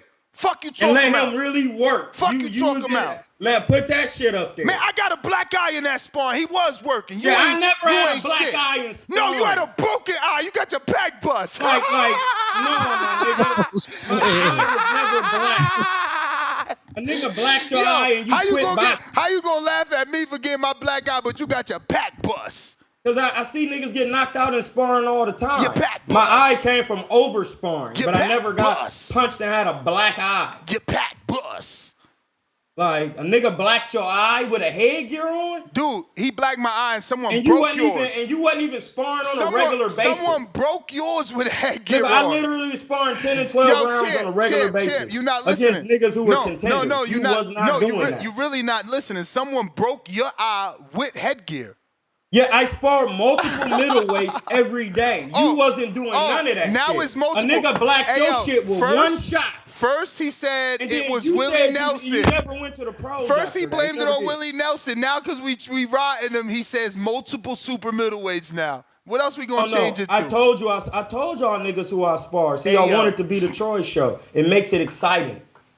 We talk about real shit. Capilot Records. Like, where's the cat? What? You just said it right Where's there. the cat? What? I'm actually in there getting fucking work. No, you getting fucked up. That's sparring, bro. Get fucked up. He's actually Prentice come from 130. Don't make me call Coach Prentice, man. Man, call the nigga. For what? I want you to call him. The footage was embarrassing enough. No, you said you don't call him. The footage was embarrassing enough. You want me to call him? No, the footage was embarrassing enough. I don't want you done like that. No, did you show the end of the footage where I hurt him to the body? Man, though? you ain't hurt nothing. No, show it. My bro, we seen 9 minutes of him punishing you. Hey, Marco, see, this is the part where 9 minutes they don't want to show the complete footage. Where I clearly hurt him to the body, and he's running away like this. 9 minutes punishing you. 9 minutes punishing you. No, we can show all that other shit, but now when it's time to show when I actually hurt someone, you don't want to show the shit. Get fucked up. Just fast forward. Fast forward to where I show where I hurt him. Hey, yo. I hurt Greg we and already them niggas. seen I hurt niggas in sparring. We already seen it, fams. We already seen it. You didn't see it. You want me to send you the boo-boo sparring too? Oh, you got some of that? Oh, man, don't send that because I know he fucked you up. No, I'm about to send it right now. Don't send that, bro. Don't send that. He fucked you up. Don't even worry about it. Just go ahead and watch it. Nah, he fucked you up. Just watch the shit. He fucked you up. Nothing. Just watch it. He fucked you up, bro. Don't do it. Yeah, watch it. Don't do it. Don't do it. Don't do it. Don't do it. Go ahead. We don't want no more Troy sparring. We got callers Jay All right, Billy. Then. Well, go ahead. Let the callers come in then. You don't want to see that shit. Nah, they seen your shit. They seen your no, shit. You don't. You didn't show the whole shit. They seen your shit. What up, Jay Billy? What you think of that footage? Hey, man, I keep the professional shit to the professionals. That's going to be a good segue for me to get into what I want to get into. But shout out the whole panel putting in that work. So this is the second time I called in since the Beterbiev fight. And I like that you tell the community to get their scorecards together. Me, I just watch as a fan. I don't want to miss nothing. I don't want to be looking too hard. I want to look at what I want to look at. I want to be entertained. But to tell the community to score the fights, they barely even know the criteria of what the judges are looking for when they're scoring the fights. So first, like I've been saying, this is not the first time I said this, you got to educate yourself on what the judges are looking for. And you got people telling me I don't know shit about boxing, shout out King, while we watching the fight, while I'm seeing Bivol on the back foot getting battered. Yes, you can win the fight on the back foot, but not while you're not throwing effective punches. If you're on the back foot, peppering your opponent with jabs, if he's still walking through those jabs, like the judges are going to see that, and you're not really going to get points for that. It kind of reminds me of, I was trying to find it, but I think it was on a Junto or a New Way undercard. It was a Ukrainian guy. He was the champ. He came back after a 2-year layoff, and it was a Japanese guy. And it was basically the same thing. The Ukrainian guy was on the back foot, boxing beautifully, throwing out the jab, but the Japanese guy was just, walking through all those shots, still throwing the more effective shots. And you can tell Bivol was affected by damn near every shot that Beterbiev was throwing. You know what I'm saying? Look at that man's face. It's called I accurate know. punching, and that makes your aggression effective. Those are the 4 criteria to win a round. That's what my man is talking about. But I think people don't get the importance of that. You know what I'm saying? Because, i.e., Bivol and Beterbiev. Beterbiev was pushing the fight. Like he was pushing to make the fight. And Bivol, I'm not gonna say he was running away from the fight, but he wasn't pushing to make the fight. In a championship fight like that, especially the championship rounds, you got to do what Beterbiev was doing. You got to go into the fire. You have to have that aggression, and with that aggression comes activity. I feel like they go hand in hand. So you have to have that aggression, also have the effective punches. So even though Bivol slightly outlanded Beterbiev shots were just way more effective. You know what I'm saying? So if you want to judge, if you want to score the rounds, but you got to educate yourself first on what you're looking at and what the judges are looking for. And then it's still subjective because at the end of the day, you'll have certain judges that might look for, more of a boxer. They might look for more of defense. You know what I'm saying? So it's not always black and white with that. So, yes, score the fight, but at the end of the day, you still got to leave the professional shit to the professionals, leave the judging to the judges. If all 3 judges basically had similar scorecards, we can't call it a robbery. 4-8-4, 7-5, 6-6, like that's all in the same range. They all vary by 1 round. So we can't call it a robbery. Beterbiev went in there, he did what he was supposed to do. Bivol, Buatsi, I don't care who else, man. They don't want that work. The only It may person that feel can like fuck it's your with time, Beterbiev at 175 but it's not your time. is Bivol. So yeah, y'all keep on putting in that work. I'm gonna tap back in if somebody say something. Yo, I'm watching All this right. Boo Boo sparring with Troy, and Boo Boo did a thing where he made Troy miss, and then he Ali shuffled, and Troy got so pissed and started mauling him. It's fucking funny. Good shit, Troy. Maul, like jumped on him and Mauling started like. translates to no effective punches. I mean, whatever. But Troy got pissed. He didn't like the Troy. That annoyed you, right? He got pissed that he got No, outclassed. I mean that nigga Boo Boo blood. I'm gonna just be honest with you, like And his Troy, why are you body. talking the whole time? Who are you talking to during the sparring? You keep turning to the camera and talking. I have it muted, so. I was talking to Ego. Oh. That Boo Boo is a hard puncher, bro. Like his body, every time he hit me with a body shot, that shit was hurting. He's way bigger than you, and that's the thing. He's people huge. got to consider that he's way bigger than you. No, I didn't Size-wise, realize he was that big for real. He's taller, but also naturally way heavier. No, than you. he paused. He pretty big, bro. Like no, you could see it here. You look way smaller than him. So that alone, say what you want. No, about... I mean he got mad amateurs too. Like you could tell why he's awkward because sometimes I would dart in and he would get low. He's so tall, but he know how to get low. Stop making excuses. Stop making excuses. You wasn't humble.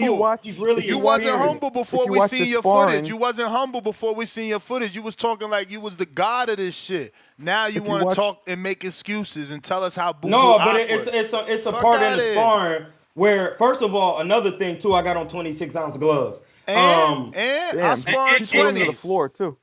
And in that sparring, I wanted to see if he was gonna try to punch back hard. So one time I was against the ropes and I really dug up in his guts for real. And then he tried to come back with a flurry and I slipped on and say, oh, okay. I want to see if I really hit him hard, is he really gonna try to hit me hard back? But here I see you, Troy, coming in on him, almost on some Tyson shit, getting low. Why we can't get you a special headgear so you can still spar? Nah, because I can't take no rattling on my head. That's what I keep trying to tell y'all. It's not me getting hit in my eye that loosen my retina. It's it's any kind of rattling. Yes. So it's the rattling. Any kind of blunt force rattling. A right hook. Boom, a right hook will make your shit shake. Any kind of blunt force trauma. Anything just trauma shaking your head, it loosens up your nerves. I'm just connected to my eye. That's what he said. I never got hit with a shot in the eye. But my head was just rattling. I'll say one thing, like Boo Boo's obviously outboxing, but you're fucking, you're coming at him. You got heart, feisty. No, that nigga. I mean, that's why his pack got bust. That's why his pack got bust. I'm not his size. You know what I'm saying? So I gotta come forward and get low and do all of that. You know what I'm saying? It's better sparring when it's him and Aaron sparring because they are closer to the same height and size and weight.